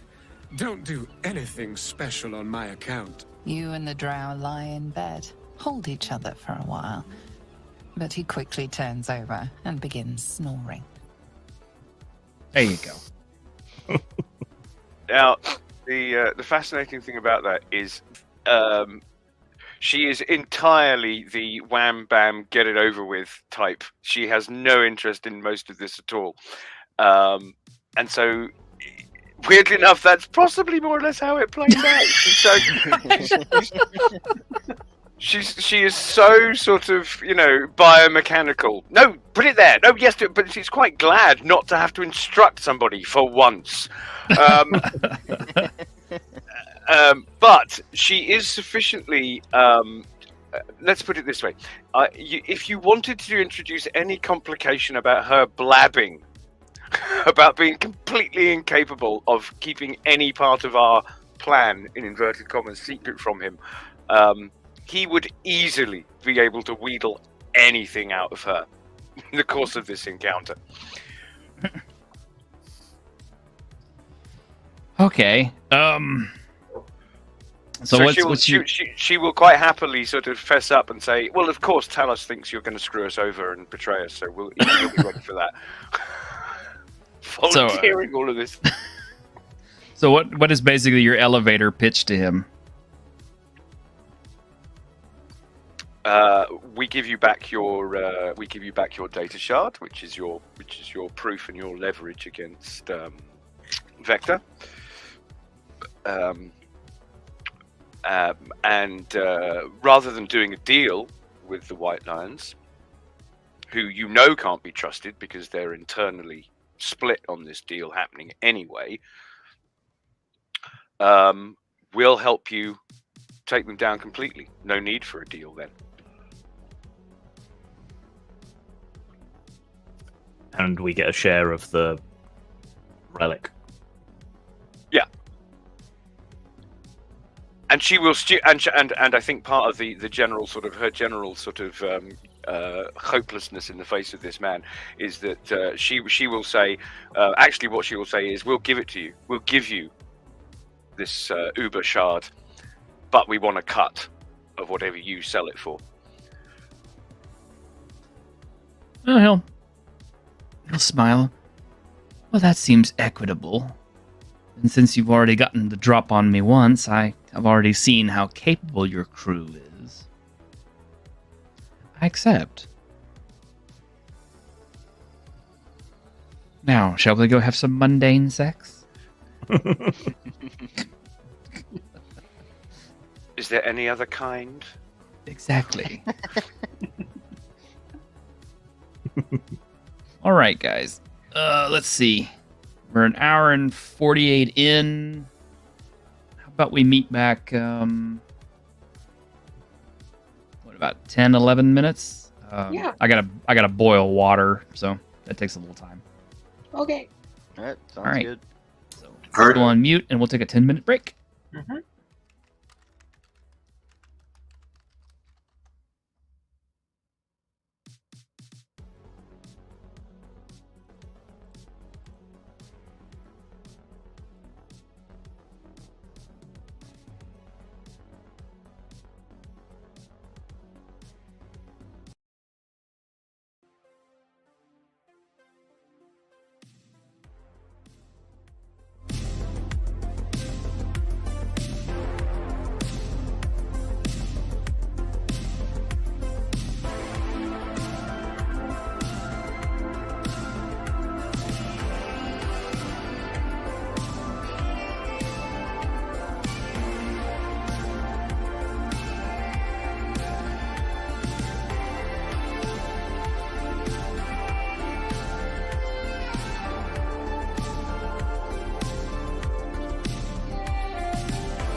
All right, everybody, we back.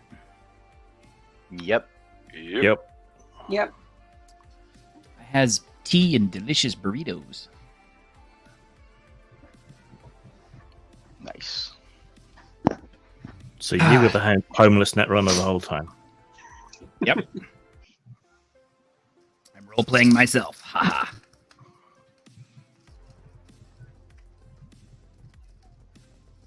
All right, so I'm presuming health comes back with the report.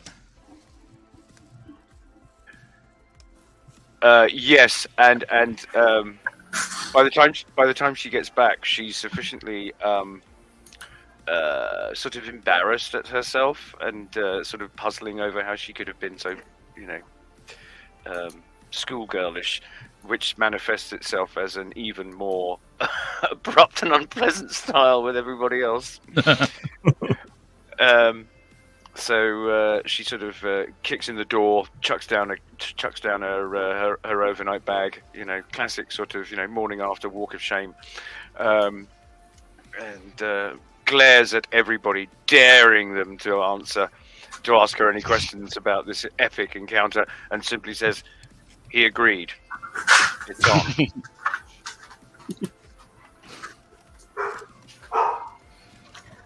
So we're going to be allies then in a sort of horizontal structure. Equal partners. Fuck yourself, you blue bastard.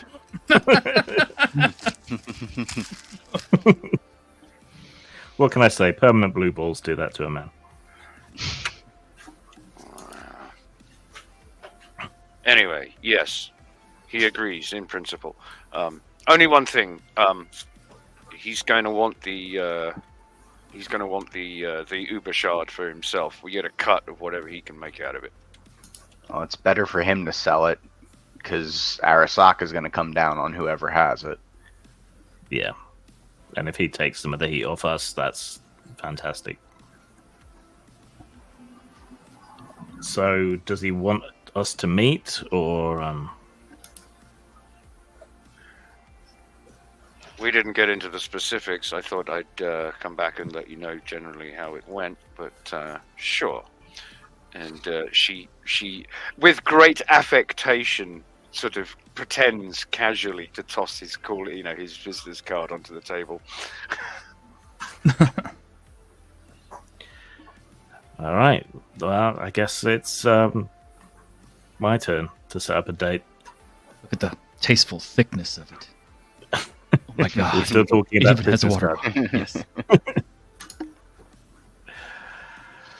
All right, I'll give him a buzz. Casanova. Talus Sachs, freelance ambionaut, but also happened to run a little crew of edge runners you may have run into. I believe you spent an evening in the delightful company of Health. Lovely woman. Never had a more mundane time in such a long time. Yeah, okay. So we should probably meet to give you your shard back and your box of delights. And then figure out the exact structure of our relationship going forward and how we can lend our firepower and unique set of skills to your problems with the White Lions. I already have ideas. Shall we swing by your hopefully less vomitous headquarters? Yes, and you can leave the gas grenades and the, less than pleasant smelling person. There were no gas grenades. That was just him sitting on top of your aircon unit.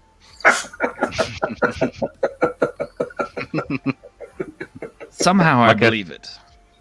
Like I said, we have a particular set of skills.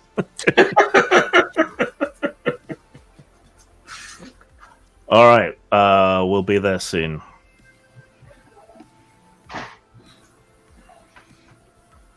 T-shirt. I'm gonna grab the heavy armored suit real quick. I do have a contact that can get me restricted items. Is that within within his capability. Yeah. Are you actually going to wear it to the meeting, or? No, that's for later. Ah, okay. Maybe. Depending on how things go.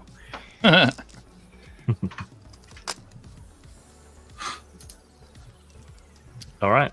So we'll swing by their HQ, where they sharpen their knives. Yeah, you'll arrive back. You get a lot of death stares from the people who you've met previously, but they'll admit you. I mean, they look pissed that you got one over on them. Lol. Ignore them. We're better than them. Are we though? Yeah, their guy will meet you. It's like, yeah, Casanova says you already know the way to his office. Yeah, thanks. I sigh and I just pick up the box and just. Careful, don't make sure the top is fastened down. Yeah. Make sure it's sealed, damn it. All right.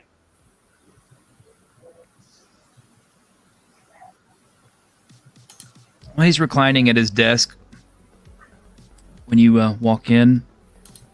Is he is he a sort of minimalist Japanese style or a brightly colored Korean style? What kind of decor does he go for? It's actually kind of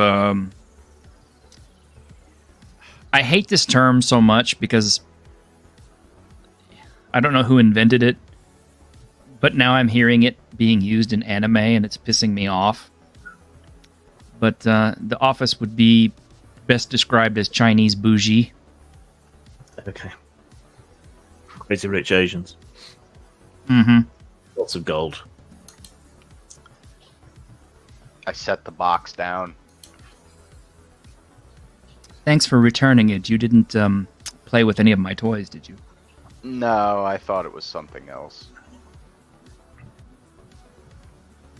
I don't even think I have the compatible hardware, to be honest. Oh, you'd Or be software. surprised. Nice. Who's your interior designer? A colorblind magpie on DMT?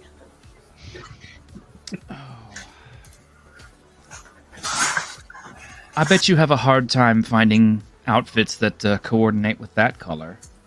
Hey, camo goes with everything.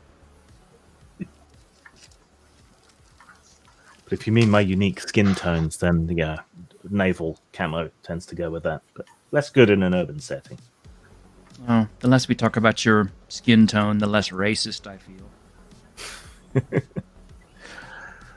Well, yeah, I can give as good as I get. Now, for reasons best known to everyone except me, I seem to be the leader of our little group. So, The Blue Man Group, how original. yes, it's smurfing annoying. So you want in on my little deal with the White Lions?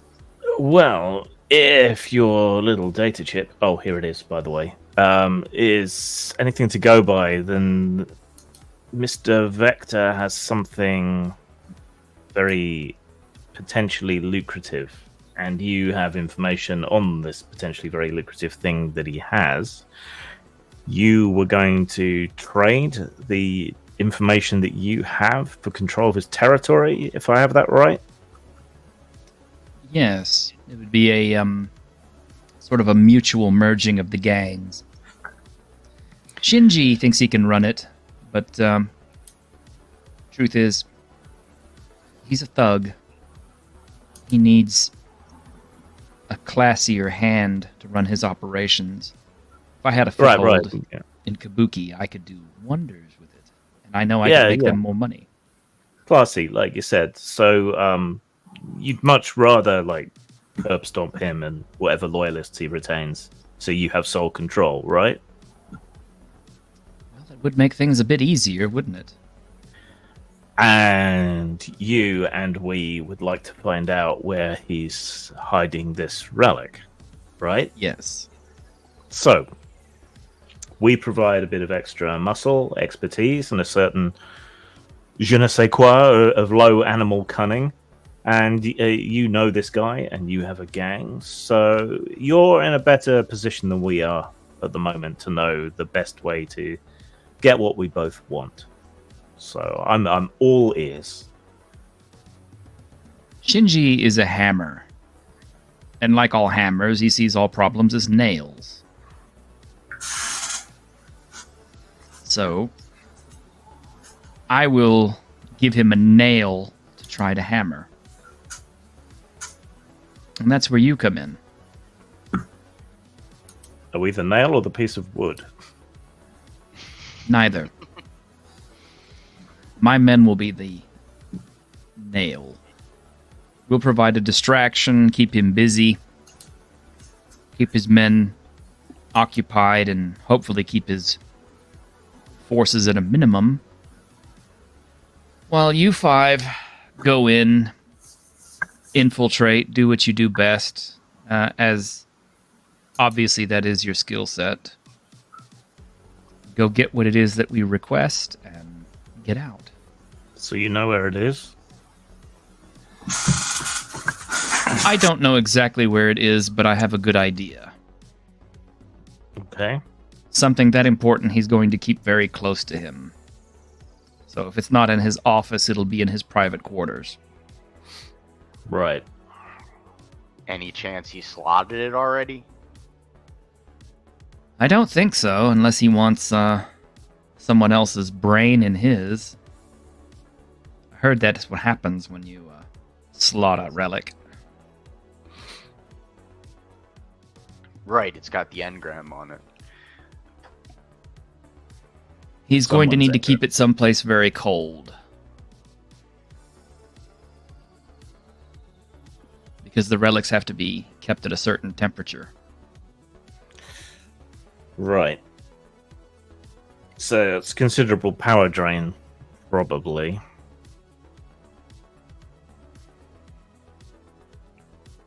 That might help us narrow it down as to whether it's at his private residence or at his office. We have a pet hacker who could maybe check out the power grid at both locations, see if one's... I don't think little he'd be bit foolish enough to keep it at his residence. Arasaka ninjas could easily get it there. No, he's probably got it in the headquarters directly. He has a living space there as well. Any idea how he's been keeping the whatever the plural of ninjas is away from his hidey hole? He's a brute. Plain and simple. So just brute force and ignorance. Brute force, ignorance, and a decent level of protection. You got any deets on his office? Nothing really. I'm pretty sure that Arasaka would have most of all the details they could possibly get. I'm sure they've made many forays into that territory, and frankly, if this had happened a few months earlier, they probably would have just dropped Atom Smasher on him. But, as you may have heard, Atom Smasher was recently taken out of the picture. Yeah, but that guy, he's got a lot of lives. I wouldn't be surprised if he's backed up on a shard somewhere. Possibly. For all we know, that may be who's on the shard. Fuck me, I hope not. That asshole's had it coming for... must be going on a century at this point. No, you could never stand up to Morgan or any of the other legends, so...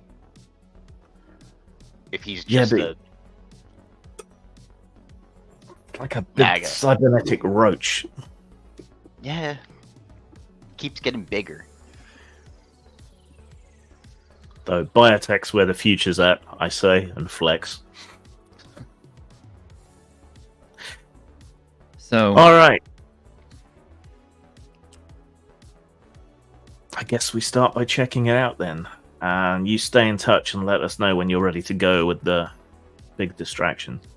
we're ready to go with that any time. All I have to do is send men down there to make noise. It's got to be convincing noise, though. If it's random, he might smell a rat. So it's got to make sense, yeah? Maneuvering hitting- for position. I think hitting his family's houses is plenty of noise.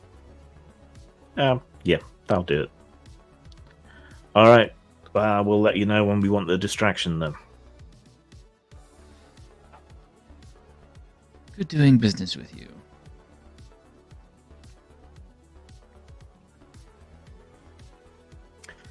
I have no appropriate skills to figure out if he's already figuring out a double cross or anything, so I will just I don't think any of us do. His the big- his diplomacy skill is too high. yeah, I'll just play the big dumb blue brute because I kind of am. All right. I guess we go check out the office, try and figure out what security and so on it's got, and then figure out a plan. Everyone cool with that? Sounds good to me. Sounds I good just to gotta me as grab well. my my new suit. Sure, we can swing by there, pick that up. Are we doing this today, or we have time to rest and get ready? Well, we should check the place over first before we do anything, so we might as well swing by there today and have a look-see. But yeah, being big, muscular, and blue, I kind of stand out a bit. I'm just not blue. I mean, that's the only that's- advantage I've got. That's a step up on me, yeah. All right. Talus, have you ever considered getting body sculpted to look not blue? I like being blue. You stand out though. It protects me from UV. It's a second generation Antarctican biomod. Oh, interesting. I still think you should body sculpt yourself to look different. I mean, you walk around with that face. Whereabouts in town is their headquarters? Japantown. Kabuki. It's in Japan. How much homeless are there in Japantown?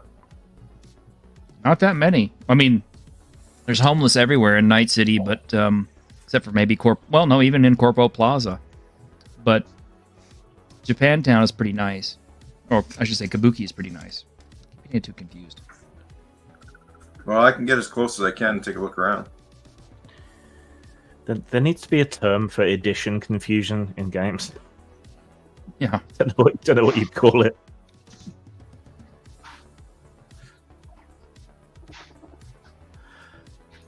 You have to tell me Oh. Trying to think of When we go take a look around? dyslexia. Like, I'm sorry, it took me so hard to say. Maybe something easier that rolls off the tongue. All right, so we'll drive to within a couple of blocks.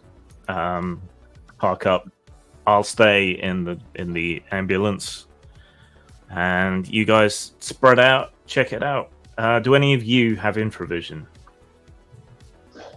I don't think I have any cyberware on me. When we're stopping Right. for suits and stuff, can we pick up a thermographic, like handheld or something, from a tech shop? I think so. Okay, there you go. One of you take that. Be Yeah. discreet. All right, Shu, I've had enough leadership stress. I'm going to sit here and listen to my tunes while you check it out. Okay, then I guess I take the thermographic goggles or device, and who's coming with me? I'll come with you, back you up. Okay, cool. We head to the spot. Well, This is one of the nicer buildings in the Kabuki area. It's a multi-floor building. There's office space that's being rented out, as well as the White Lions floors, which are on the upper floors. So all told, it's about a 15-story building. What are the first couple floors? What do they look like? Like I said, office space, small companies, little business ventures, things like that. The top 5 are all White Lion floors. And they even have their own elevator buttons for it. You need a ID card or a key? Yeah. All right.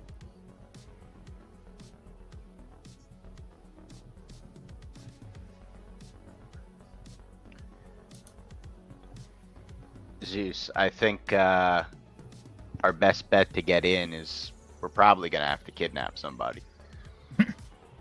Yeah.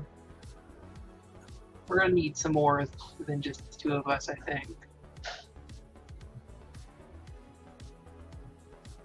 Now, do we want this to be our big assault?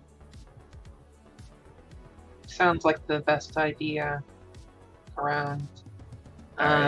Maybe we should stick around and track all the people entering and exiting the building and see how many people are on the floors that we're going to go to throughout the day and night. All right, so we stake it out for another day. Yeah. All right, might as well tell Talus. Mm-hmm. Do you call him or do I? I just go over comms. Okay. Well, first let's find ourselves. Is there like another building around here that is dilapidated at all, or like something that can be easily broken into? Closer to the waterfront, maybe. All right. Well, let's set up base by the waterfront, and we'll send everybody else a little further away. And I head onto the comms. Talus, we're gonna have to stake. We're gonna have to stake this place out. First couple floors are office buildings. Top 5 floors belong to the White Lions. We need to see who's coming in and out of here, and hopefully get a key card. All right.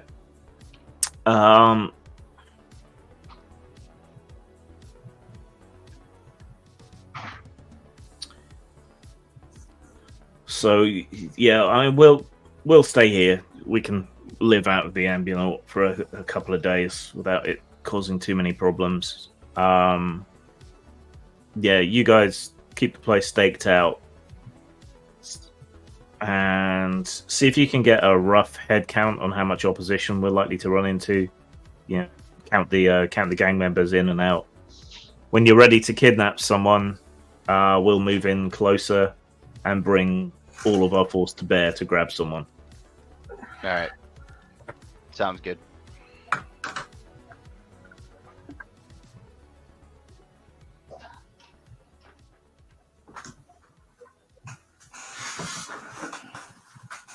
All right. Yep, so we just take out the place. Guess we'll take turns. Like, we're staking it out for a day, so you take 12 hours, I take 12 hours. Yeah, sounds good. We'll get some food and just stake it out. Yeah. Which means we'll just head to what are they called, the vending machines, and then just get food from there and just come back up. All right. Well, if it's near the Kabuki market, there's all kinds of little shops and stalls and stuff around there, so there's plenty of stuff to fiddle around with. Yep, we'll do that then. Did I hear somebody say that they had some communication skills, some kind of blagging skills? I have talk and administer and trade, but administer is the only skill I have that has a 1 rank. Because I'm just thinking, rather than try and break in when the building is kind of in a normal state of operation, as it were, if we could find out what the protocols were for if there was a fire, say, maybe all the lifts would automatically shut down, stair doors would be opened, etc., etc., then we can spoof a fire. Maybe we can call Sector and they can just close all the shutters. But if you're a talkie and we know that there are civilian innocent businesses on the lower floors, right? You go in and you say, "Hi, I'm from Health and Safety. I need to see your fire evacuation plan." And then we get a rundown of what the default settings are for the building if there's a fire. Now, granted, gangsters might not exactly be all up in that health and safety stuff, but worth a look. Yeah. Let's do that. T-shirt, can I have Odin discreetly go around the block there and see if I can find any of the openings to where the power lines and stuff go underground to each building? If you've ever seen any of those walkthroughs of modern cities, there's all kinds of hatches and stuff that homeless people tend to live in and they have to get them out of, but that all the power lines and sewage and everything goes through for these big buildings. Yeah. What are you trying to do? Just try to find the power for this building? Yeah, trying to find out where all the power leads go for this building. Like, it'll have a main trunk somewhere that is its power. Interestingly enough, you try that.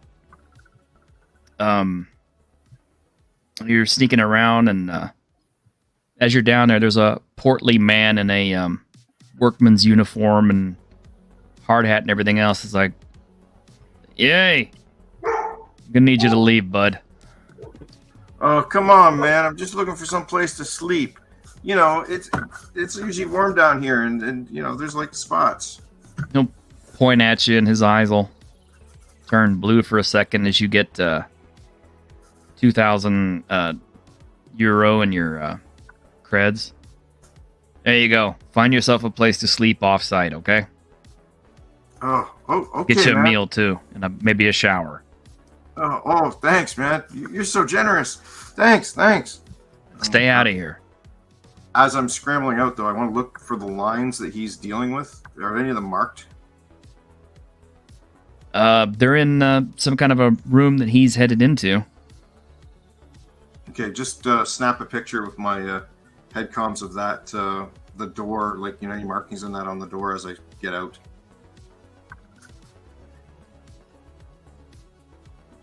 Okay. So I can bring it back and take a look at it.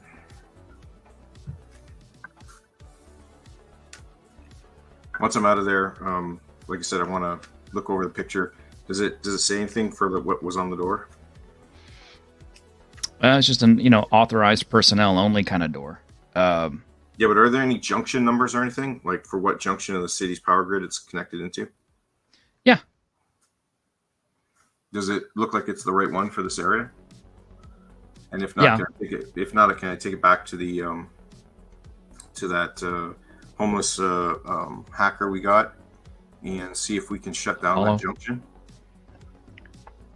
We might want to leave the power on because the relic is. Yes, yeah, I got that. Yeah. What I'm thinking of, though, is having a backup plan of being able to kill the power in the building. Like once we got it, and all right, yeah. But that'll take some setup ahead of time. That's what I want to find out.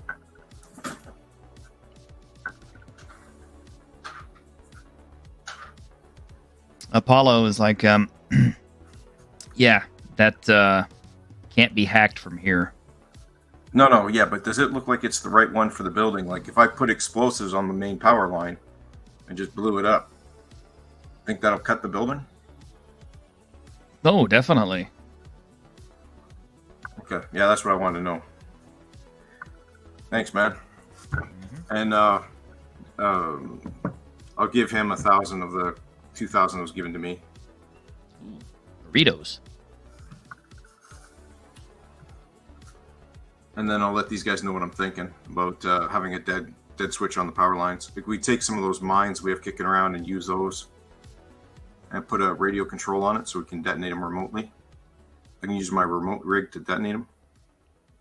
Yeah, What I do mean, you- someone from the city isn't going to bribe you 2K to stay away from Yeah, power run, so it's definitely something. something going on there.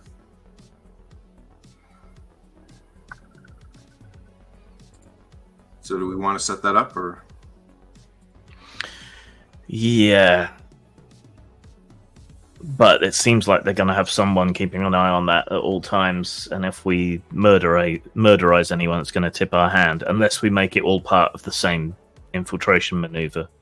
well, But that means if one of you med types could help me set up a boom kitty, I could put the explosives on an animal and remote control it in when we need it.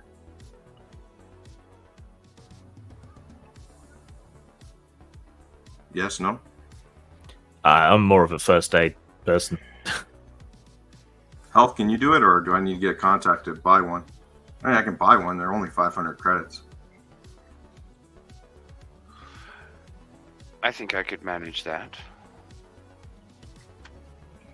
Okay, well, give me a few minutes to run out and get my boys, and we'll track down a couple of animals for you to rig it up for us.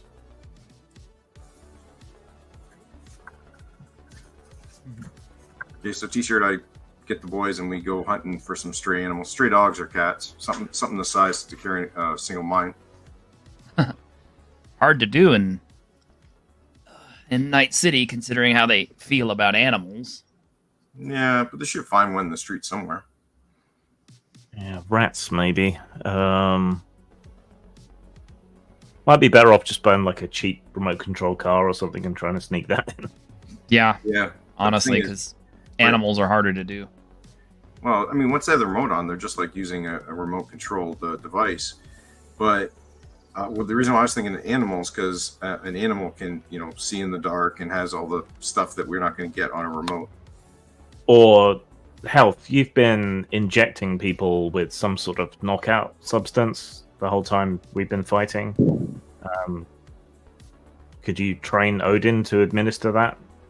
You could take out the fat guy or whoever his nighttime relief is and get in that way. Yeah. She looks skeptical at this proposition, but I suppose so. Hey, if it's not much more than stabbing somebody with it, I'm sure I could figure it out. Animals are mostly non-existent in Cyberpunk because of the pandemics associated with them. So, if you see pets and everything, they're usually owned by the wealthy elite. So, plus, I think he well wants before- to move on. I was I gonna- think- I was going to say, I think Talus wants to move on from that to having me go down and just put the guy to sleep with something. Yeah. And at the same sort of time, we want to be looking for someone from the gang or associated with it that we can jump and kidnap and get whatever past chips or whatever else we need.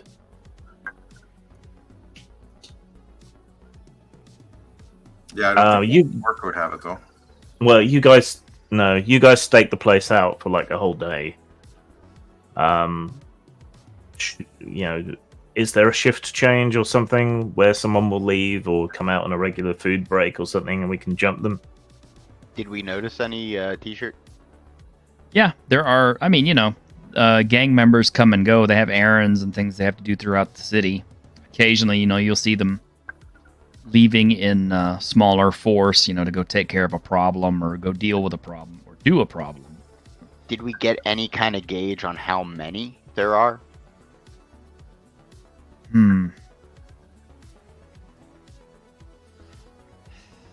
Gang this size is not like, Tiger Claw big or anything. But they probably got at least 40 to 50 members. Which it doesn't sound like a very big gang, but you got to remember, mafias weren't necessarily all that huge either. All right, so there's regularly guys coming in and out. We can get a card that way pretty easily, but there's 40 or 50 of them. I don't know if they're in there at any time, but Odin, we could use your boys there and your heavy machine gun. All right, here's what we're going to do. We wait for nightfall. Then we pick our target from someone leaving the building of the appropriate type. As we go for them, Odin, with Zeus backing him up at a distance, goes and deals with the watchman that they've got on that power room and assesses whatever they can about the power room and how that fits into everything. Meanwhile, we kidnap the guy, we get the passcode. We meet back up, both groups, at the Ambinaut, and then we go in, mob-handed, hit them hard, hit them fast, take them out as best we can, fight our way to the device, which we should be able to find using thermal or infravision, and then we bug out. So, tool up, be ready. This is it. Big score. All right. Sounds good, Okay. boss. Okay. So I want to grab 3 of our mines there and retool them for remote detonation with my from my rig. T-shirt. Yeah. Do you want to make a fix check? What exactly are you trying to do?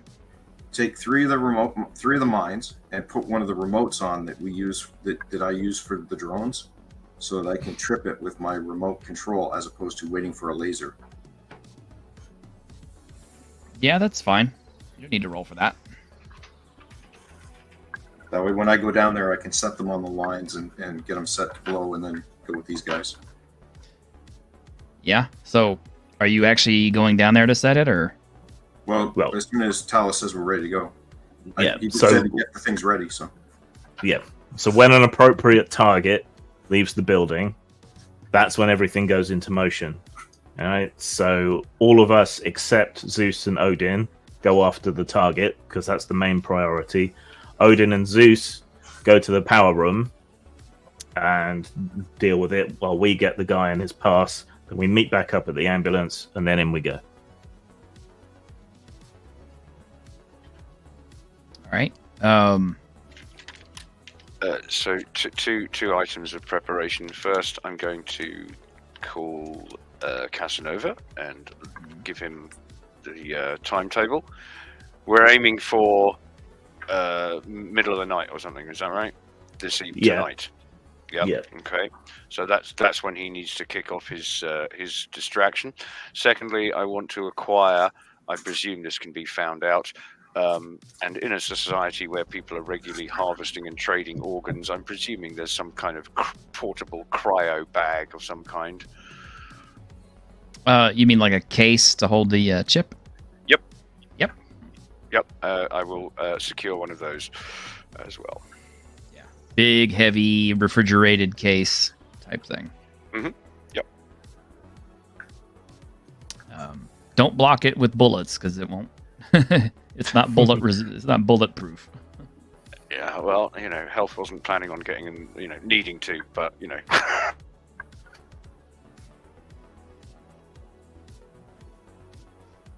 All right. Do you have anybody actually watching the building? Well, we're all watching the building, waiting for a suitable target to come out. Just mug a guy with his hands full of pizzas. Well, something odd happens. About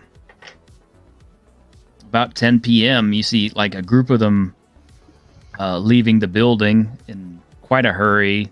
They look heavily armed and, prepared to deal some damage. That will I mean, probably be it's a the distraction. big group. Do you want to check in with your boyfriend, Health, see if he's kicked off his distraction? He's not my boyfriend.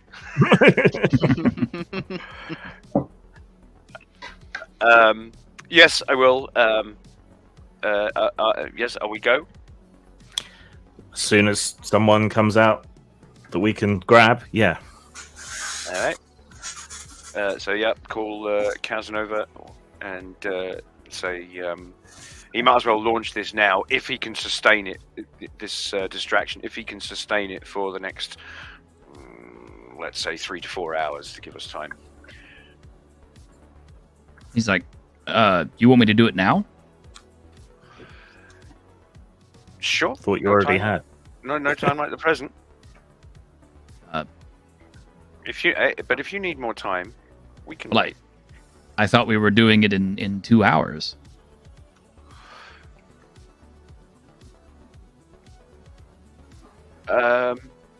Yeah, it depends on how long you can keep it up, baby. Tell them like we saw a bunch run out. We just saw a substantial crew, armed and armored, leaving the building. So we thought maybe things had kicked off a little early. It wasn't our doing. All right, fair enough. So we stick to the original plan. Yeah. You hit him in 2 hours time. Keep the momentum up for as long as you can. Okay. Seems a little surprised, but Yeah. And maybe we should tell him to have his guard up because, clearly something's kicking off. All those guys that ran out, are they running to anywhere specific? They getting into vehicles or? yeah, they're climbing into vehicles and things and hauling ass.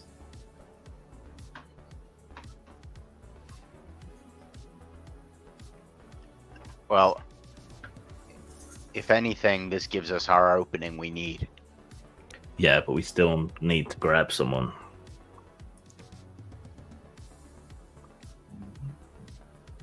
Shit. So we'll wait a bit longer to see if anyone else comes out in a less, man the guns sort of attitude.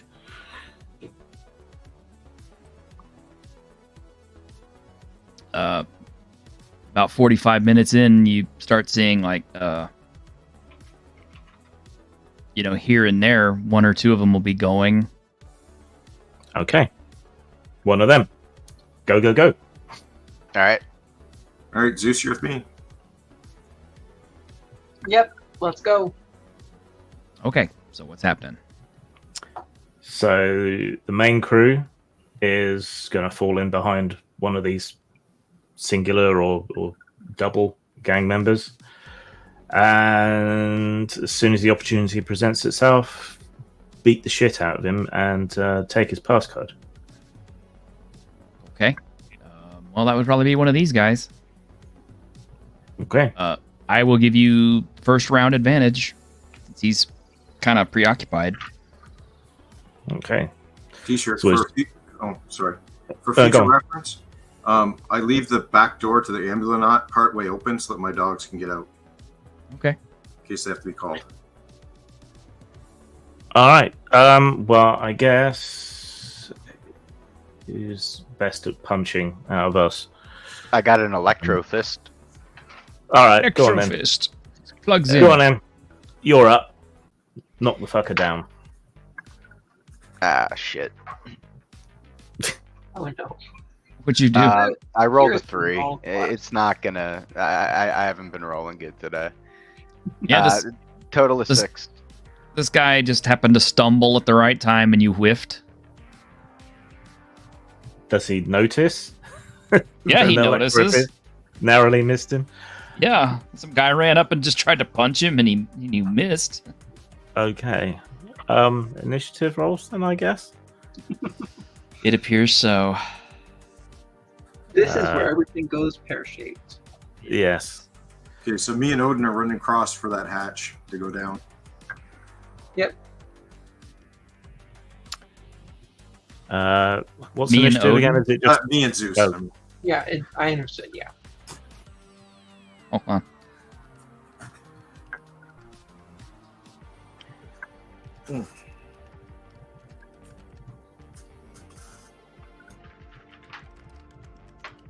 So what is initiative? D20 plus Dex bonus, or Wasn't it always? is I can't remember. It's actually a D8. Oh, is it? D8. Okay. Yeah. In the rules, anyway. All right, I get 9 for initiative. 7. 7 as well. And 8. Where is it? Here it is. And 7. 8. Okay, a lot of people are going to be going on. Dex bonus to this? Yeah. Oh, then it's an 8. Okay, so Odin, Yep. you're Actually, I guess I'm 8, actually, because I got a +1 dex. okay. I roll with 7. Zeus, I have an 8 7? as well because the +1 Dex. okay. Tell us. 9. Chucker, 7. health. 8. Okay, got a lot of people going on the same round. Tell us you're top of the round.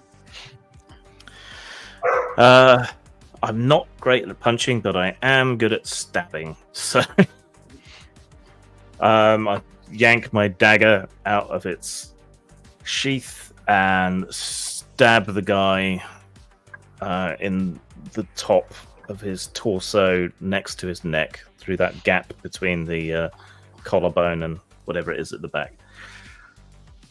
Oh, you got to roll to hit. So Okay, that's 17. 17. Yes, you will hit. Okay, stabby. And don't forget your trauma check. Yeah. Trauma is 1d6. And I got a 2. Nope. Right. And it does.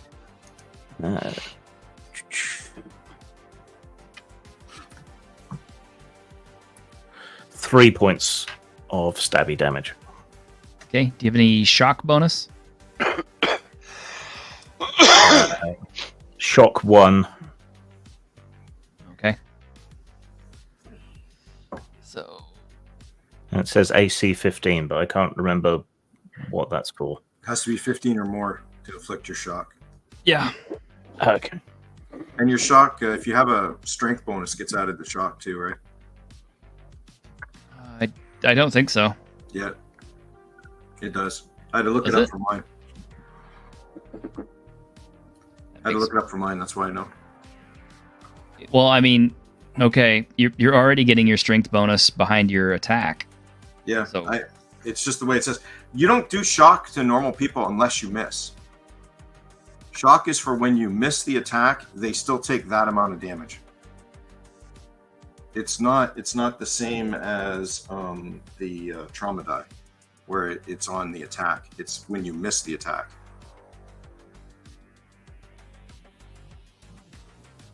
Oh yeah. That's Okay, weird. So Yeah, it's meant to represent those casual blows that skilled combatants can do, even if they miss their actual attack. yeah, it would make sense that you get shock with knives then, because a knife fight is basically done to determine who's going to the morgue and who's going to the hospital. Yep. So Damn, I like- I'm loving this system even more now. Yeah, it's meant to speed up melee combats. It'll do that. Worlds Without Numbers had it too. Yeah. Yeah, I Yeah, run Worlds Without Numbers had Worlds shock. Number every Saturday, so all right, but I did hit, and I did, what was it? 4 hit points of damage. 4 hit points of damage, and he's got let's see, street leathers. Like I said, this is always the hardest part, is kind of juggling back and forth between the weapon damage tables and stuff.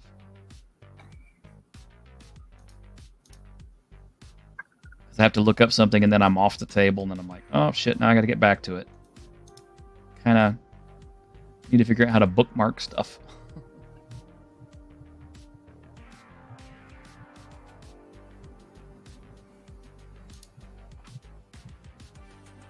Okay. So street leathers have a damage soak of 3. So you did how much? I'm sorry. 4. 4? Okay. So his street leathers took 3 of it, and then he took 1 hit point. He's still up.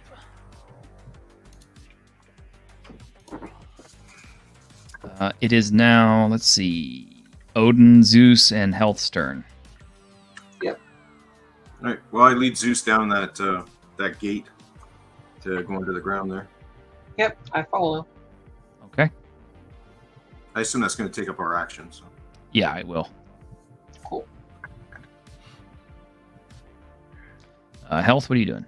I'm going to burst into this scene saying, "Oh my God, are you all right? What are these two doing? Is this a mugging?" And try and get up real close to this guy, as if I'm sort of coming to his rescue. And then what? Stick him with the drugs. Drug him! Go ahead and roll. All right, so this is a stab attack, I'm assuming. Mhm. So that is 13 plus dex bonus 15. Yep, that gets through his 13. He has to make a save. Okay. And I have a 14 plus save, so let me see what I get.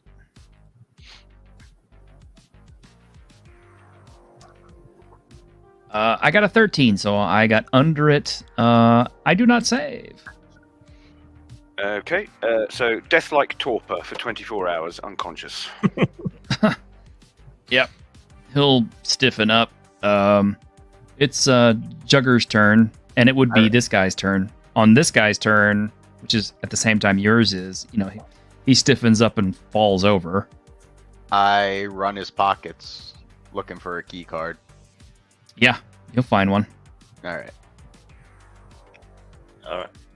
Dump right. him in a trash bin or something, and scurry back to the ambient to wait for the others. Okay.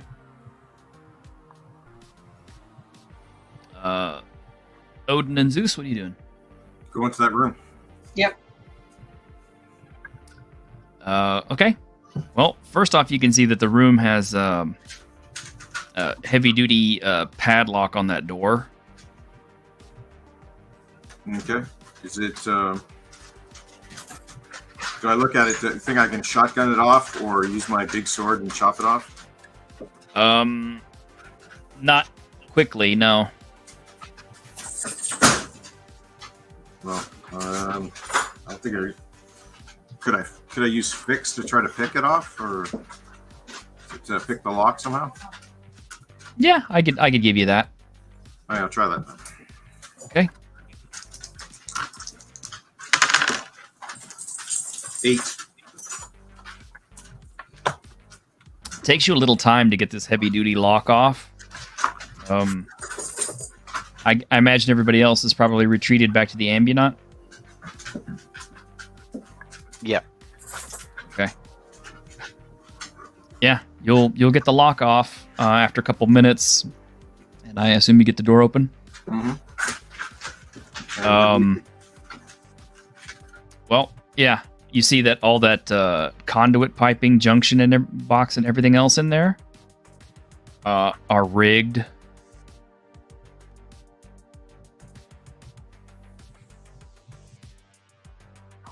Like, it's already got explosive.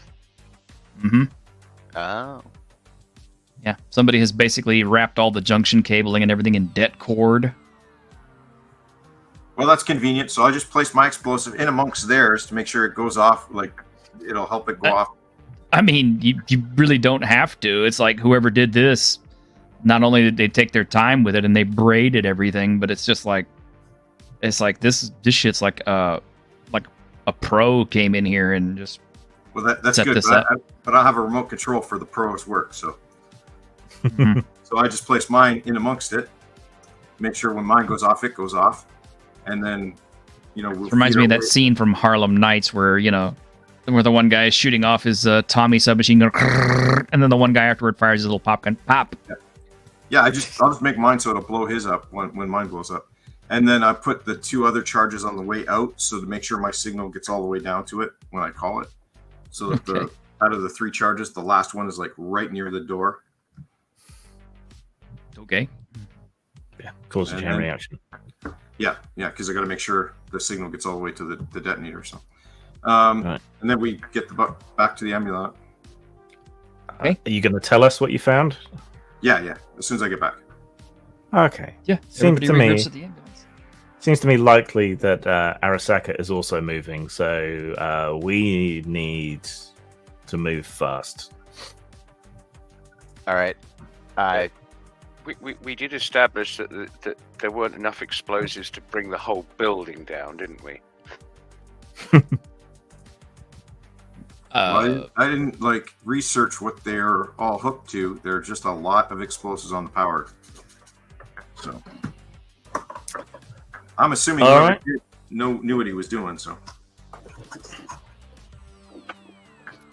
all right, Zeus, take point. Jugger, bring up the rear. Okay, and I pull out my pistol and have it in both hands, and I'm just like. And Odin, bring your puppies and hold them in reserve. Right. Remember, I got 4 of them now because I bought Hugin and Mugen during the last interlude. Yeah, I think the Cyber Chihuahua is overkill there. Well, they're the same size. They just don't got most of the armor plating. Odin yells, "Nuts!" Talus, I think I should take point. I've got this, and I show off my new ceramic plated armor and my semi-auto shotgun. Fine, you go in front. Zeus, you're in the rear then. Okay. Keep health intact. I look at health. Are you going tax still? Fuck off. Right, I rack around into my Rostovik, and then we make our ingress. All right. So you're using the pass card to get to the upper floors? Yep. Yeah, not a problem. On the way up, I unlimber the HMG Mm-hmm. Jesus Christ. and pull a shotgun. You didn't ask for subtlety. No, it's just... We're not known for subtlety as a crew. But before we go up, can we disable all the other lifts, or at least all the ones that we can see in the lobby?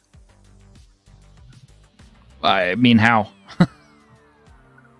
Shoot the buttons. I was going to say, control panel is presumably vulnerable to shotguns, right? Oh, yeah. Yeah, I mean, you could shotgun the panels. Well, if you want, I can use my advanced big sword on it. Be a little quieter. If only we had someone to hack the elevators. If only we had someone to hack the elevators. You know it's impossible to hack elevators. Yeah. All right. Elevators they're hardwired. They're incredible. Do you want me to chop it up first? Just Start can shooting you it? just take the dogs, make them pair it up. Sure. Either way, it's quieter. Yep. All right, and then we take the remaining intact elevator up. Mm-hmm. Well, as soon as the doors open, a thick smell of smoke and the acrid smell of cordite and gunpowder fills your nostrils. You can hear guys screaming and running as blasts are going off somewhere. Okay, they're already being hit. Well, kind of makes our job easier in a way. All right, Puts us on everyone. the block. Yeah, everyone on your game.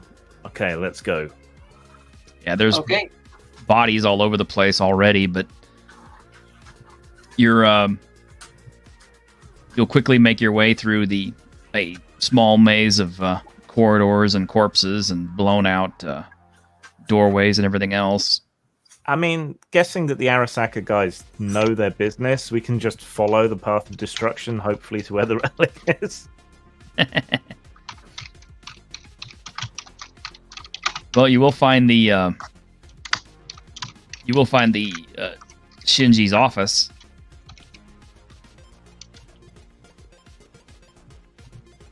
All right. It I can appears kick to be in the door. intact. Yeah, that door laughs at you. Oh, it's a reinforced door. All right. Yeah. Is there a keypad? There is. Or one of those like fob, like swipe things for the card? Yeah, if you had a hacker with you, you probably could have bypassed the door. I still got the card. I'm assuming it's not going to work, but I'll try it.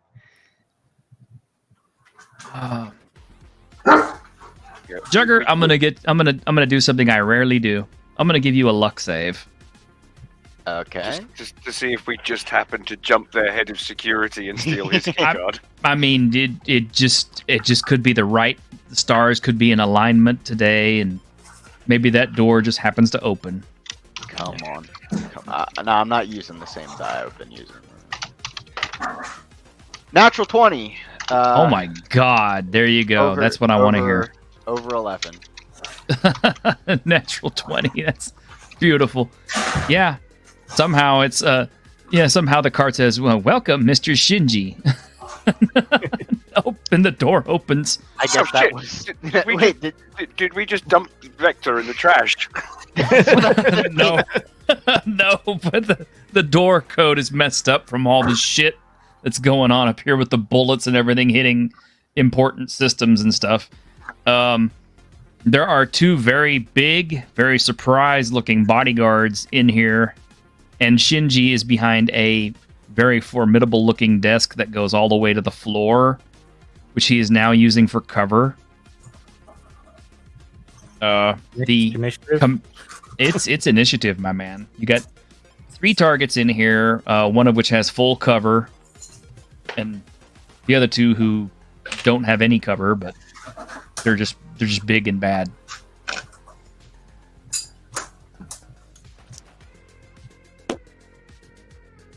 All right. Let me know. I rolled initiative. Let me know when you're ready. Okay. 16. You got a 16 initiative? Yep. Wow, that's On really a good. on a D8? That's impressive. Oh, no. There we go. I knew I was doing something wrong. There we go. That's more like normal. 3. Okay. Health, what'd you get? 5 in total. 5 in total. Tell us. 4. Uh-oh. Zeus? There he goes. 6. I got an 8. You want to call your dog in? I'll get the toy. 7 plus 1, 8. Okay, so the bad guys actually get to go first. I'm 'Cause they got a 10. I'm blocking the door as best I can with my big suit of armor. So Oh, yeah. okay. So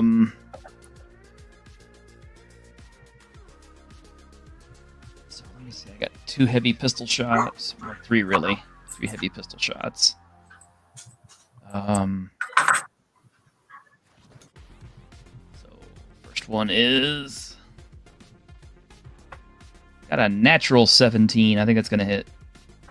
Ranged AC is 20 for heavy armor. Okay, then with their skill makes it a 20. Okay. All right. Second one will miss. Murakami apparently forgot to flip the safety catch on his weapon, so he spends the round fumbling with that. So your gang lieutenant that shot you, let's see. Okay. Your armor's probably going to be able to soak this. Okay. I got a 7 on the trauma.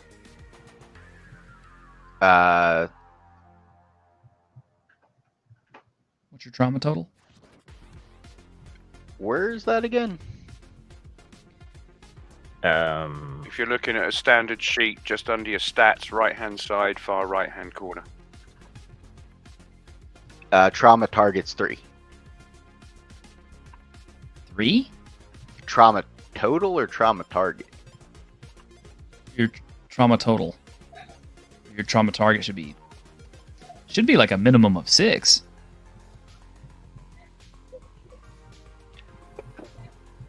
Let me get I don't Where's want the to. trauma target? Hang on. I only see trauma target. Your trauma target would be way too. Okay, trauma target is right next to armor soak. Yeah, I had a 3 because I just took the heavy armor. I mean, you started at a 6. Yeah, it adds to 6. So that'd be 9 then. Okay. 9. Yeah. Which makes sense because that's what my trauma target is. All right. Yeah. So luckily, the heavy pistol did not hurt you. In fact, oh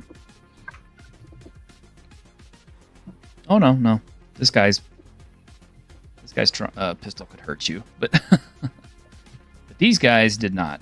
So you don't take trauma from that, but you will take a nice hefty 6 points of damage from the heavy pistol hitting you. That comes off system strain first.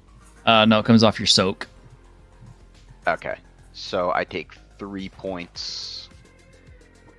Really? What are you wearing for your suit?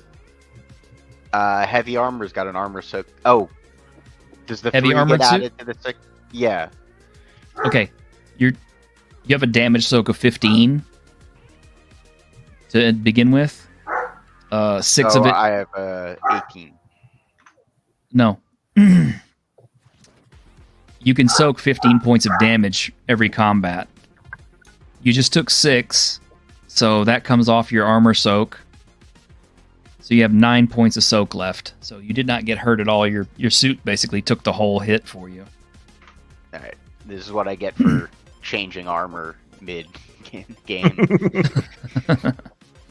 Yeah, that's one of the reasons why I have the armors and everything all pulled up, because I use them for the bad guys too. Because I never remember the soak number is never put into the stat blocks, which is kind of annoying because I'm kind of like I need to know how much damage they can soak every time they get hit. Because it's kind of like extra hit points. All right, let's see. All the bad guys got to go. That leaves Zeus. Yep. What about? Do I need to roll something, or just fire, or what?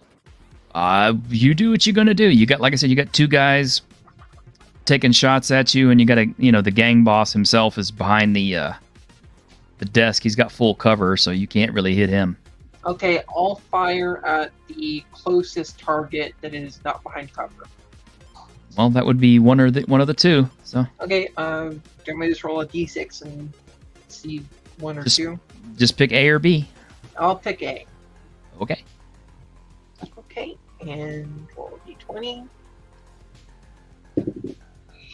At the 17, it's a 17. I don't know if I add my dex to it or not, but if Yeah. not, then it's an 18. Okay, yeah, that hits his ranged AC. Okay, and I do 1d8 trauma.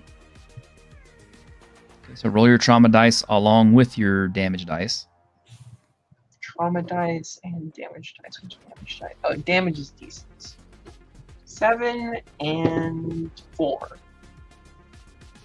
So 4 damage, 7 trauma.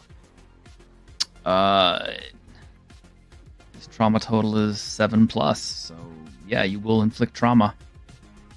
And the trauma multiplier is ×2 for the light pistol. Okay. So how much was your regular damage? Regular damage is 4. Or so it turns into 8. His armored clothing stops 5 of it, so he takes 3 points of actual damage. Okay, cool. Works out pretty good. Mhm. Okay. Odin, you're next. All right, so I unload with the HMG on guy B. Okay. My poor ears. So that's 21 to hit. Oh yeah. 11 trauma, Yeah, that'll trauma. and then that'll mean he takes 36 points of damage. 36. His armor soaks 5. So he takes 31. Can he take 31? I don't think he can.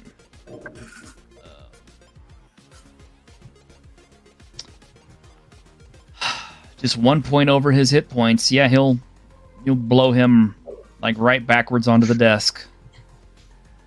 And then with my on-turn action for drone pilot, I send a single command to all the dogs to kill guy A. So he gets 8 attacks against him. Well, that's gonna be over quick. Okay. So we have a 28, a 25, 26, and 18 for the first 4. Okay. So all hit or not hit or. Yeah, that was all hit. And we've got. I don't think there's 7. there's really no point. I think you've 18. thrown so many attacks at this guy at one round. There's just no way he can absorb all that. And they each do a D8 for each attack. No, it's fine. Really, I think he's dead. Well, it's a D8 plus 4 damage on each one, plus any trauma. So, Yeah, I'm pretty sure he's dead because you basically hitting him with like 16 points of damage minimum one round. Okay, well that took care of B and A really quickly. So both the bodyguards are down. Just leaves Shinji himself. Kind of knew that would happen. Tell us, it's your turn. Actually, Health, it's your turn. How close are we to the roof? Because what I'm thinking is, unless these ninjas have been hiding out in this building for days and days and days, we didn't see them go past us, which impliedly means they've landed something on the roof. Most likely. So, yeah, how close are we to the roof? I mean, if you were to jump out the window, you could probably climb your way up there pretty quick. Not sure that's what I was going for, but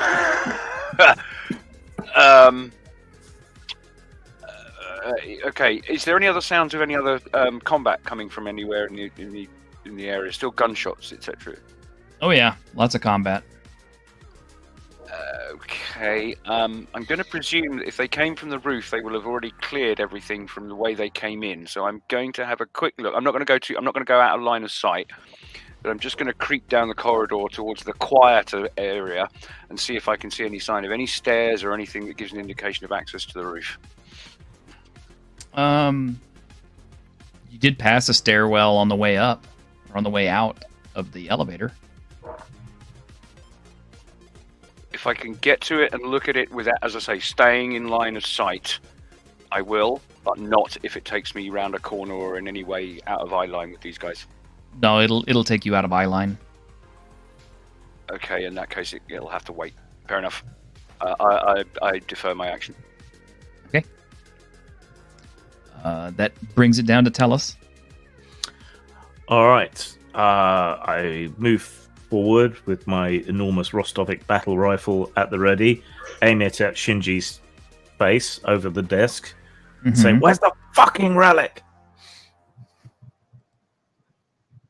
Would you like to roll a talk roll to intimidate him? Do I get a bonus for having a gun in his face? I'll give you a +1. Okay. I am not very talky. I should be intimidating. I'm just not for some reason. You're blue. Oh, wait, it's 2d6, isn't it? Yep, 2d6 +1.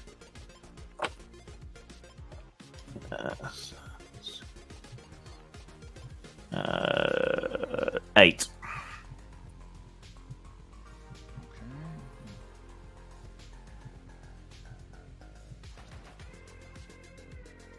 A very sternly worded "fuck you"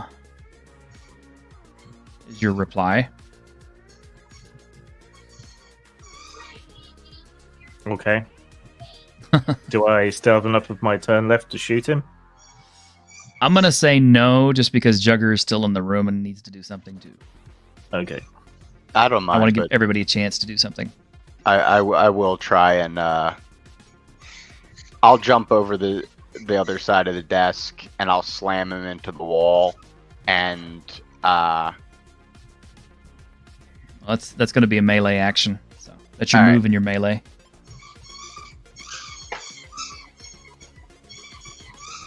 What the heck is that? Oh, sorry. sounds like a chew toy. Puppies playing with Squeaky toy. Yeah. Someone's letting the helium out of their dog. Oh, All right.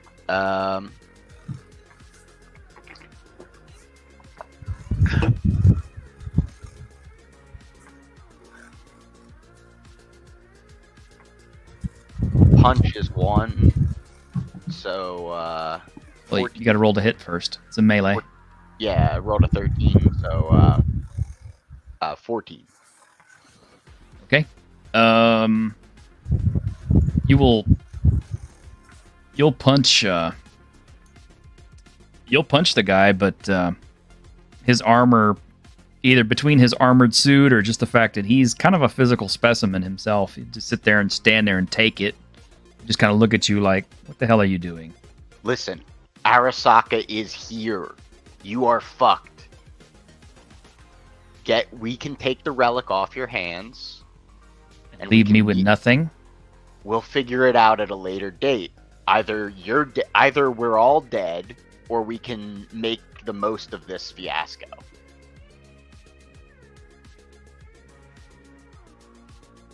He'll just smile at you. I like my odds better. All right, that's my turn. Let's see. It's their turn, so... Or did you want me to roll a talk? No. All right.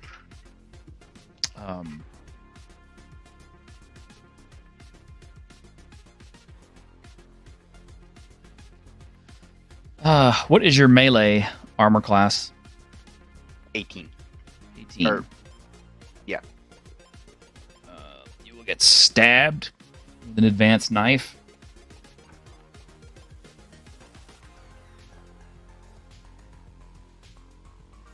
All right. Let's see. I got a... It's a d6 plus 3 because it's advanced. I got a 9. So that hits your trauma target. Yeah, and depletes the rest of my soak. Well, no. This is the trauma. I haven't actually dealt the damage yet. Okay. The damage is not that severe.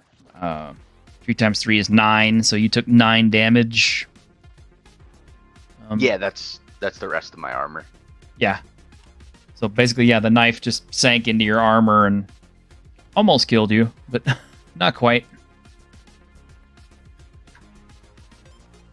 And, let's see, what else does he have? Anything else?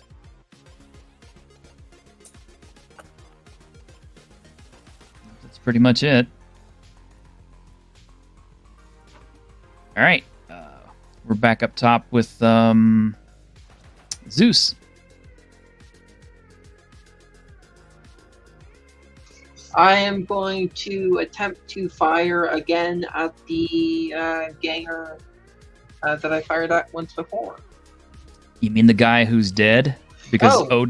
Odin turned him into paste? Oh. Yeah, one was bulleted and the other one was chewed on. Is the other one still alive? No, very Okay. much no.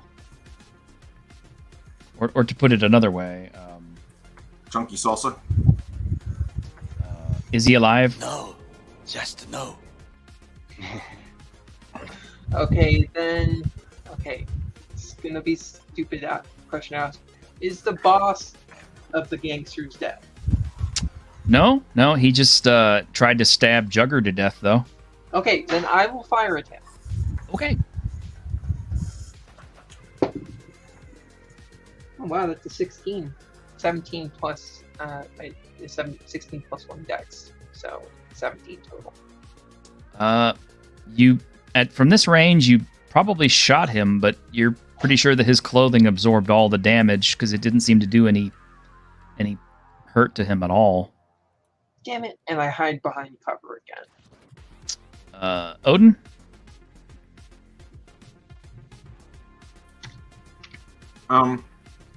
There's no other targets present here, right? Mm-mm. And if you shoot the machine gun in close proximity, I mean, because Jugger and... Yeah, no, I wasn't thinking that. I'm on the same idea as Health had. I think I'm worried about something from the roof, too, so I'm going to run out the door and head up the stairs to the roof. Okay, so that's going to be your turn. Yep, and dogs follow. Okay. Talus?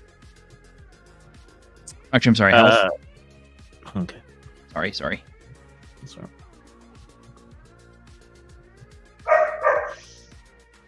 Now, mindful of the fact that he's probably got some kind of key code self-destruct mechanism or something between us and this shard.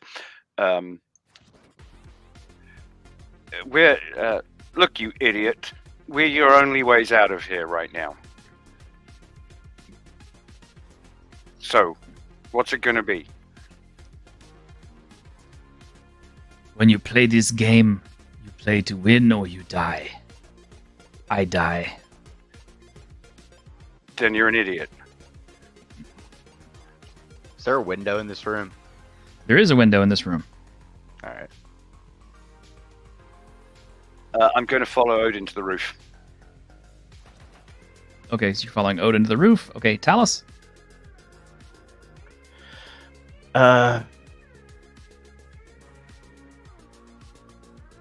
So, a couple of people have left to head to the roof, which strikes me as a bad idea. The guy is still pinned, is he, behind the desk? Yes. And he's not cooperating. Yeah. I shoot him with my rifle. Okay.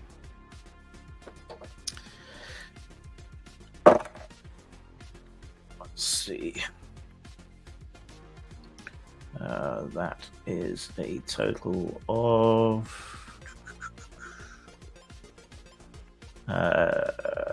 17 to hit. Once again, his armor seems to completely stop or nullify all the damage. Because he's got a 21. So. Yeah, I just didn't roll very well. Yeah.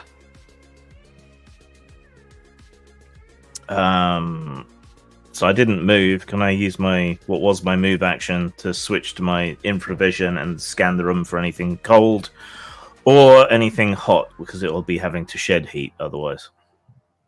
Yes. What you can see that the desk itself, which is built into the floor, has also got some kind of a electrical system inside of it. So it's probably got some kind of a refrigeration unit in it. Okay. Well, that's all I can do for this turn, really. Unless I can say it's in or under the desk.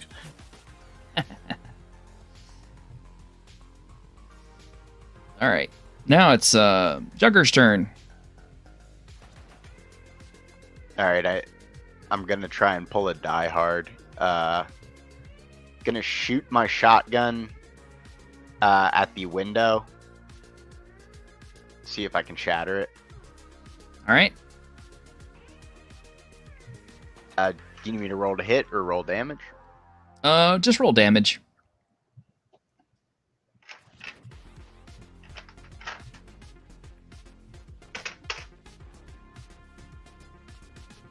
Seven, and do I get my trauma die on that? Not technically, because It's inanimate. Yeah. All right. So 7 damage. Yeah, that'll be enough to blow out the window. All right.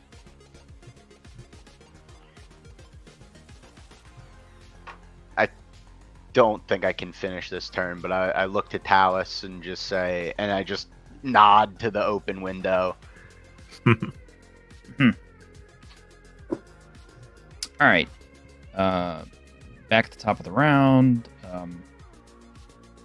This guy is going to continue to try to stab you to death, Jugger. However, he will miss badly. I mean, you got your arm up quick enough to stop the stab, or you were able to move yourself out of the way enough to not get stabbed. So, Yep. Good on you. Zeus? Yeah, I'm going to attack the closest one who's still alive. Well, that would be the boss. Yep. Okay. Let's fire again. Okay. Oh, just push it. Oh, never mind. I think I'll only roll it again to see if I can avoid hitting the keyboard. Oh, that's a 4. I missed for real this time. Yep, you missed badly. Odin? Well, what do we see when we get to the roof? I'm gonna assume you and Health are gonna reach the roof at the same time, since you're like literally like one initiative apart. Yep. Yeah, there is some kind of a very sleek-looking black silenced helicopter up there. It's you're pretty sure it's a gunship of some kind. Oh shit! All right, machine gun. Can any of us pilot this thing? Do I know this from our interactions previously? No, but you're gonna open fire on the chopper. Yeah, because Wait, it is gets away. is Okay. pilot a different skill than drive? No, it's another drive effectively. I mean, So- Health is there. If she yells something like, don't, because I mean the gun's obvious. I'm moving. You have initiative before she does, so All right, well, I'm moving. I have ace. I would have said before that I do recall saying that I can drive. Well- So I've got Actually- the ace driver foci as well as 1 in drive. yeah. Actually, it wouldn't be a chopper. It is a it's basically it's a drop craft type thing, like what Max Tac uses. Yeah, well, I got 25. AV9s are the military assault aerodynes. Mhm. Okay. So yeah, you'll hit it. It doesn't have any. And there's no way you can hit its trauma target, so Well, what's the trauma target? it's very high. No, I got 12. So 14. Trauma target is 12. Or trauma roll is 12. Okay. What's your trauma damage? I don't know. You said I didn't get to hit it. No, you did. Oh, okay. Well, You it's underestimated the 14. HP. I did. Sorry, what? Just give me a second. 42. 42? Yeah. Okay.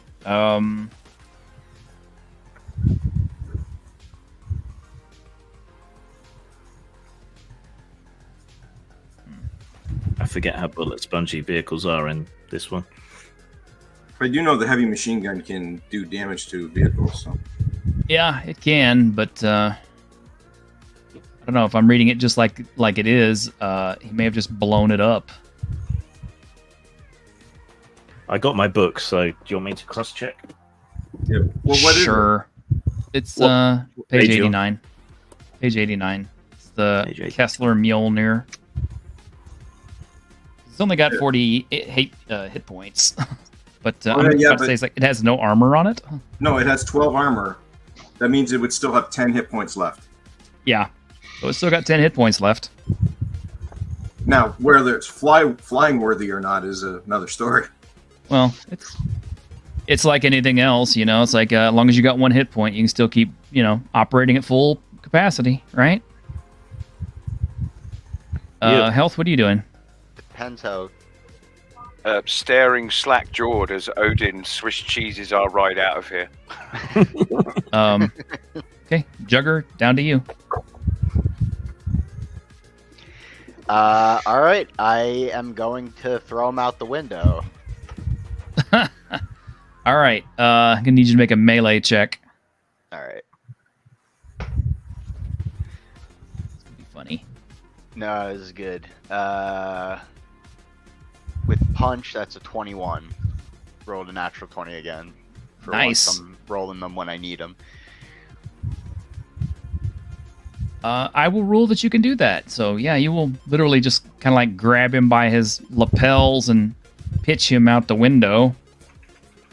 He'll curse at you as he falls 15 stories. I'm not going to make him save for that. Jugger was the bottom of the round, but that would have ended combat, except now we have a new combat going on. As the mounted auto guns on this thing turn on Odin.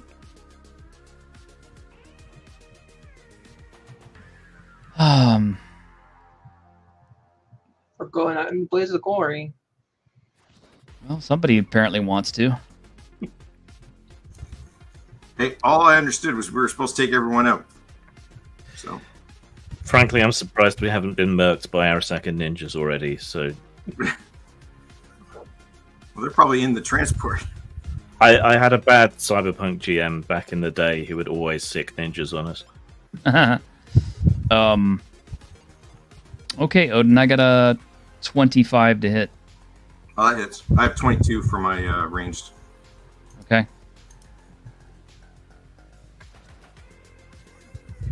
I scored an 11 on trauma. Mine's 8, so it does trauma. Okay. So let's see. Fortunately, it doesn't do a whole lot more damage, but okay. So after trauma, the auto gun rips you up for 38 damage. Your armor can soak some of that. Yeah, that still kills me. Okay. Kills or mortally wounds? With 38 damage? Well, how much after armor and everything? 8 damage after armor.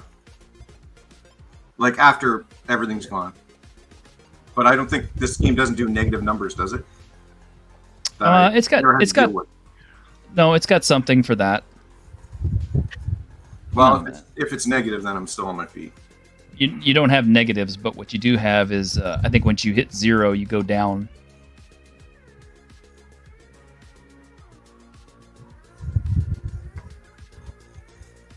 So you are mortally wounded, but not dead. I would definitely say he's mortally wounded. What? Proper fucked? Well, yeah, proper fucked. Yes. Okay, creature reduced to 0 hit points by a lethal attack is dead or dying. Ordinary NPCs or unremarkable creatures will be dying on the spot. PCs and those NPCs important enough to have deserved a name will be mortally wounded. A mortally wounded creature is helpless, unable to do anything but scream, writhe, or lie unconscious at the end of the 6th round, after which they were down, they will die. They will die instantly if they take any further hit point damage. Okay, so down but not dead, and an opportunity for health to live up to a name. Yep. Yeah. Okay. Right. So first of all, she's going to locate the clothes peg for her nose. Okay. All right. She'll. I'm presuming we just kind of came up to the top of the stairs. Odin started shooting, so she's right at the top of the stairs, right? Right. Okay. So she's going to just literally turn around, put the cryo case down, so it's kind of out of the line of sight, can't get hit by a stray bullet. She's going to go to Odin, grab his collar, grab his shoe, whatever is nearest to her, and start dragging him towards the stairs to get him in cover. Okay. That actually makes sense. Yeah. My turn actually isn't over, though, because I still got to deal with my drones, because remember, mine are actually dogs. They're going to attack whatever it was I last attacked, so... Okay, so they're gonna go after the vehicle? Yep. Remember, they're steel jaws and all that. So yeah, the dog that finally caught the car, except it's a AV. All right. So 27, 23, 18, 19. That's for the first set. Did any of those hit? For what? For armor. Did any of those hit? 29, Yeah, those all- 27, 18, 19. Yeah, they'll all hit. And 2 of these won't. Because they're plain old misses. 24 and 20 on the nose. Okay. And there's no point rolling trauma because there's no way they can do trauma. But they can just deal enough regular old hit point damage to tear it up. Yeah, actually, it's only got 10 left. It's going to take a minimum of 5 times 6. It's taking a minimum of 30. Yeah. So basically, they just destroyed the AV. Of course, the crew is still in it. So they'll be hopping out to deal with you. Does the AV go boom or anything? Not necessarily. I mean, they're just ripping it up. I mean, if it goes boom, your dogs go boom too. So I'm aware of that. They've probably torn up the hydraulics and any exposed surfaces, things like that. Mm-hmm.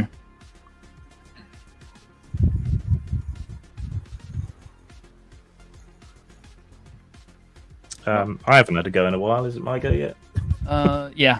See, this is like normally like a 21 crew vehicle. So It's like a clown car. You know, it's just gonna pour out. Yeah, car of ninjas. It's a clown car full of, All right. I will muscle up to the desk, still using my infravision, and try to rip it open and get at the relic or whatever it is that's in there. Yeah, you'll find the chip inside. Zeus, what are you doing, by the way? I am. You just heard a auto gun go off up on the roof. Yeah, I'm gonna die for cover. It's on the roof. Oh well, shit. Then I'll go up to the roof and. He's gonna make sure. Okay, so you're headed that way. Yep. That's your round, or that's your turn, basically. Yep.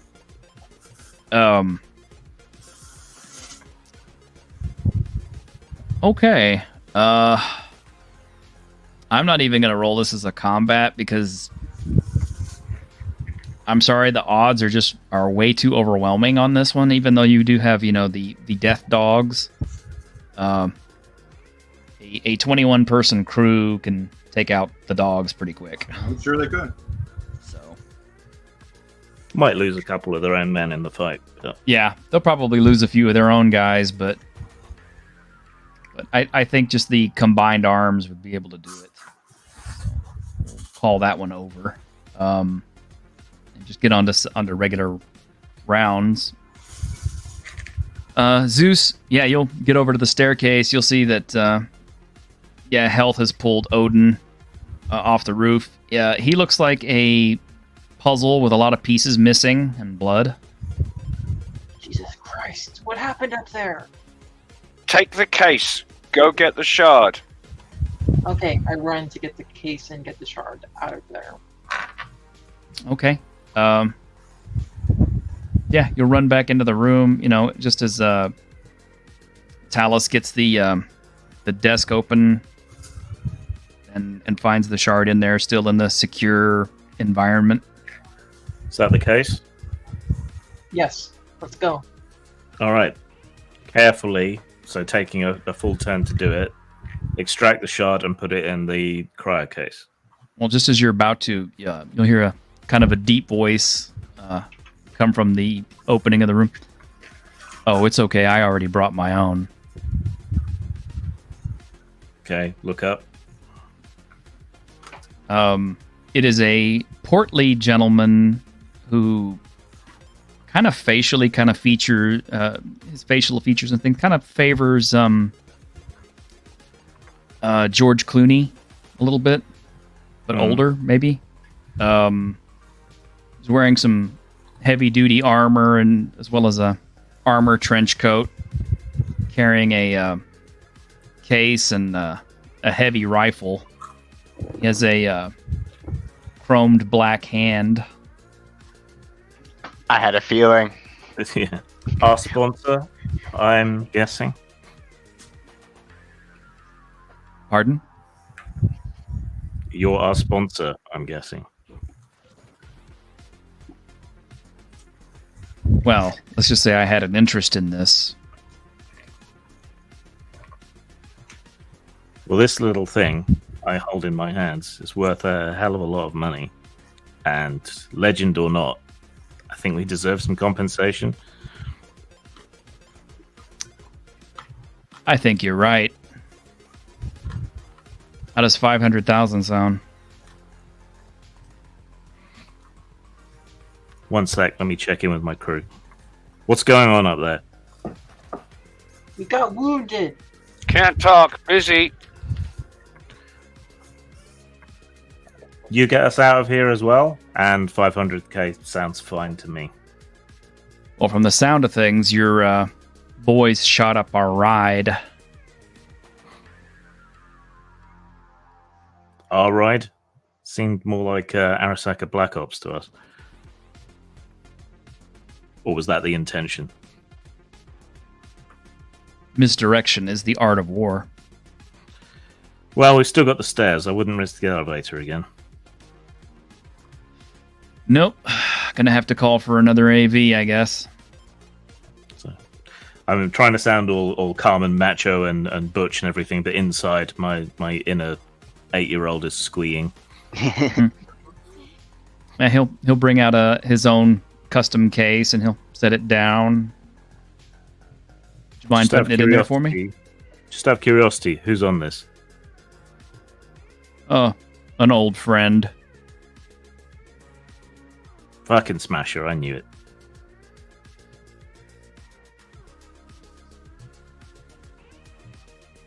Witness to the whole thing. All right. I Well, will if hand it over. Yeah, he'll take it and case it up, and you'll see his eyes will flash blue as he transfers the credits to you. Nice. He'll kind of tap on his ears like, yeah, we're going to need a second one brought in. Apparently we lost the first one. Things happen.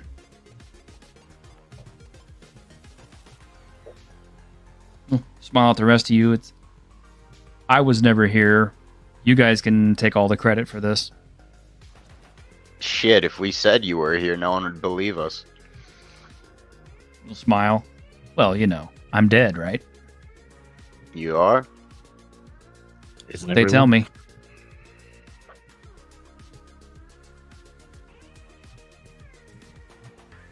Yeah, unless you stop him, he'll head over to the staircase and head on up. I'll follow after him.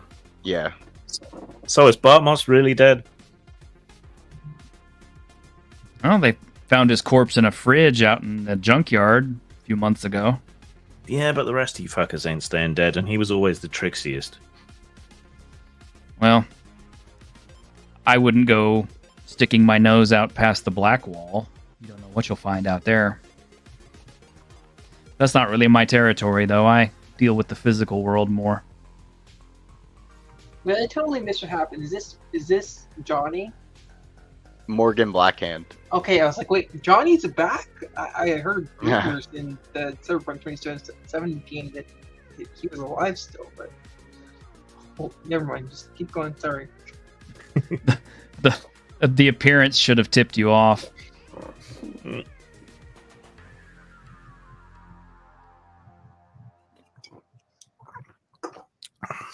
All right.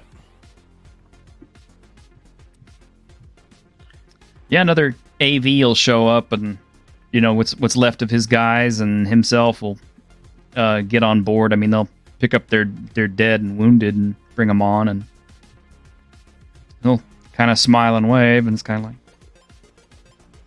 "Hey, you guys are about to be legends." Smile. And only one death. He's not dead, he's just resting. Wait, so the ninjas, they were with you? I didn't have any ninjas. Did you see any ninjas? Well, no, that's how you know they're ninjas.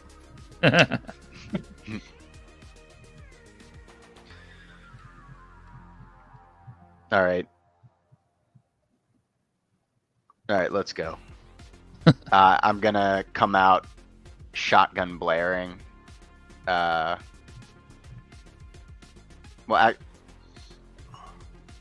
so I don't know how many there are. So I will rush out there with my heavy armor. And if I see like a full 20-man squad, I'm going to duck back down. Or if health gives me a warning and Zeus gives me a warning, I'll duck back down. I think these are Black Hands guys, so we don't need to shoot them. Yeah, that's why I called in another dropship. Yeah. Oh, I thought his plan was always to jack the ride. All right. No, it's his ride. So we're clear. Is he gonna give us a lift, or do we need to still escape? Apparently, he's leaving you guys to get off on your own, or to get out on your own. Okay. We take the stairs down. Did health hit me with the first aid? Yeah, she got you stabilized. Well, because that would have been enough to bring me up. Yeah, It's a good thing I. Trauma patch will bring you up to stable 0, and then if there's time, I will administer first aid. But we'll see how. Yeah, one use of first aid will be enough to put me on my feet. It's a good thing I drive an ambulance. So it's a standard skill check. Which is going to be 3 plus intelligence, 5. Yeah, 9. I'm sure that's going to be fine. And it's 3d6. Drop the lowest. 7. So it's 11 points back. So 652 on the 3d6 with healing first aid. Really nice. That's almost everything I have anyway. Yeah. Yeah, once you picked all the bullets and shrapnel out of him, yeah, he looked a whole lot better. Yeah. Oh no, I leave all that in. Yeah, There's the so much system metal that strain. we won't know. The system strain tells otherwise, but Well, yeah, but I have the recovery system, so that handles that anyway. Mhm. Once I'm on my feet, I'm like, hey, did we win? We won. You lost. All right, what happened?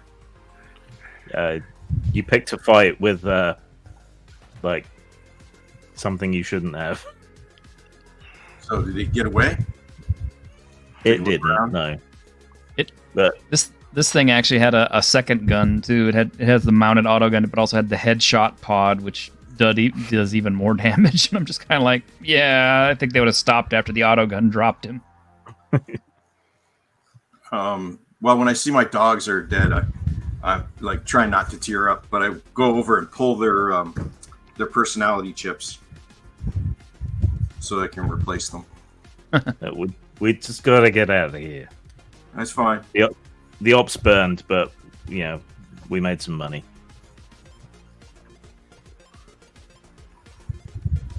So we head down out of the place. Yeah, hit the ambulance, get out of there. All right, on the way out, I hit the remote. Boom! Bye-bye power. I'm just an asshole. Didn't they already blow the cordite? No, they didn't. No, Okay. that's why I did it. There we go. All right. That was their kind of their backup plan too, just in case they had to. Yeah, and I'm doing it just being an asshole. So.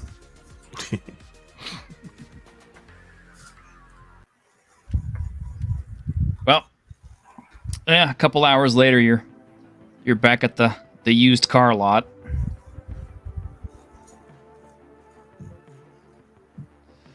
Like I said, Talus got the big, that they paid up front, so you'd already gotten that money, but Talus got a sudden big chunky bonus.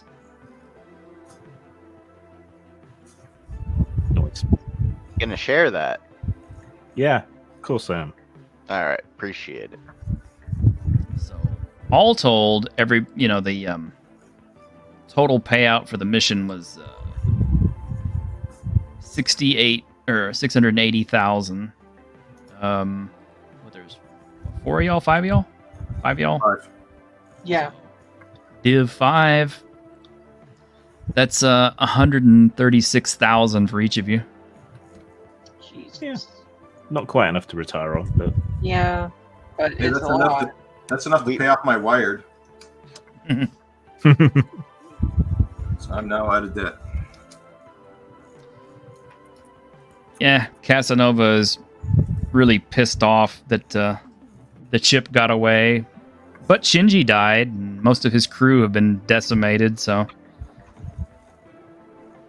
that leaves that territory wide open for him to walk into and recruit all of what's left of the White Lions into his own organization. So he didn't make out a complete loss. Plus, he didn't have to split anything with you, so he didn't have to betray you. Not that he would have. He was planning on sacrificing all of you.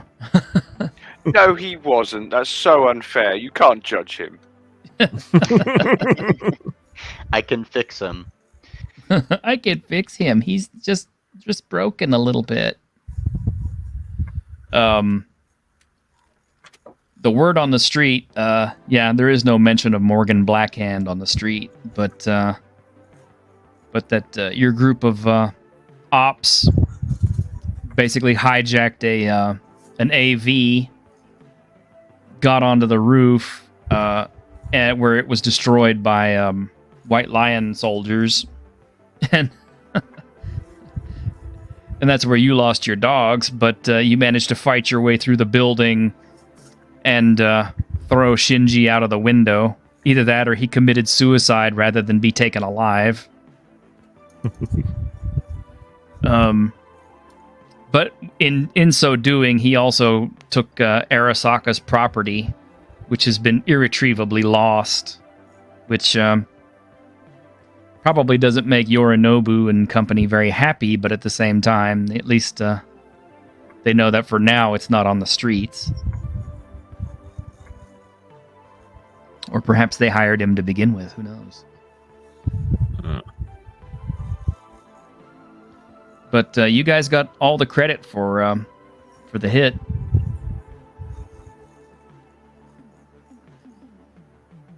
You guys almost like single-handedly took out the White Lions in their own den. And the remaining White Lions were scooped up. so far as anyone knows, and we're not about to correct them. Yep. But that's the word on the street, and your reputations went up accordingly. Everybody gets 3 XP. Nice. 1 additional XP to health. I'm now level 3. Alright. And there you go, guys.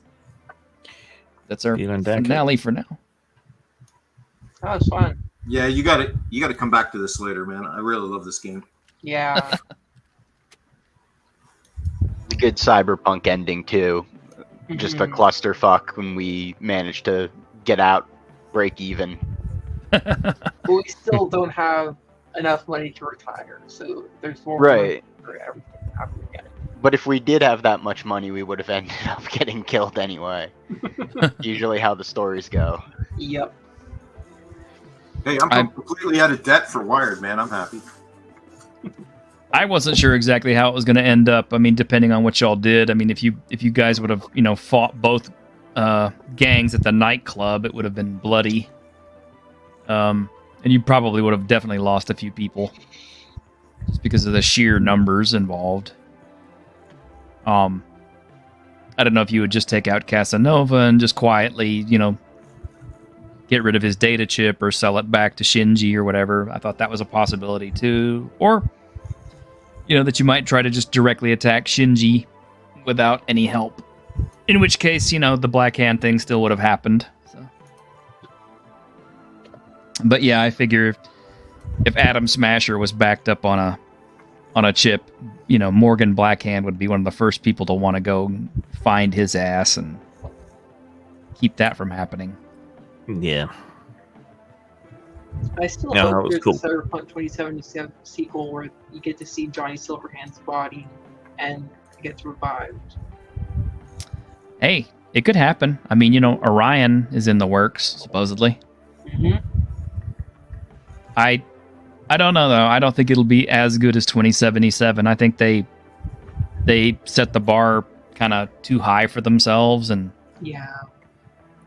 it was kind of a different company back when they made that. Now it's Especially little with bit- Oh, good. Sorry. now it's a little bit more woke. So I don't know if it's going to be the same animal. Yeah.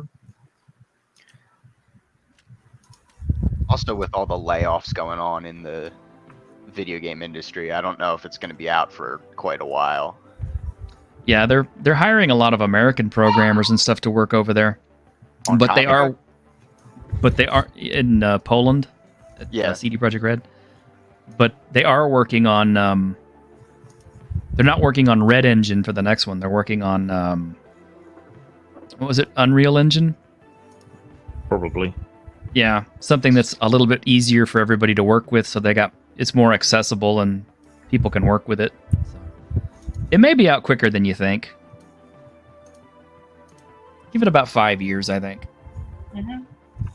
But also remember that game development these days takes longer than ever than it used to, anyways. Yeah, but they got the bones of it, so who knows? That's fair. They're saying that just about the only practical application for AI at the moment is programming. Yeah. The AI is getting very, very, very good at replacing fucking, workaday programming jobs. Mm-hmm.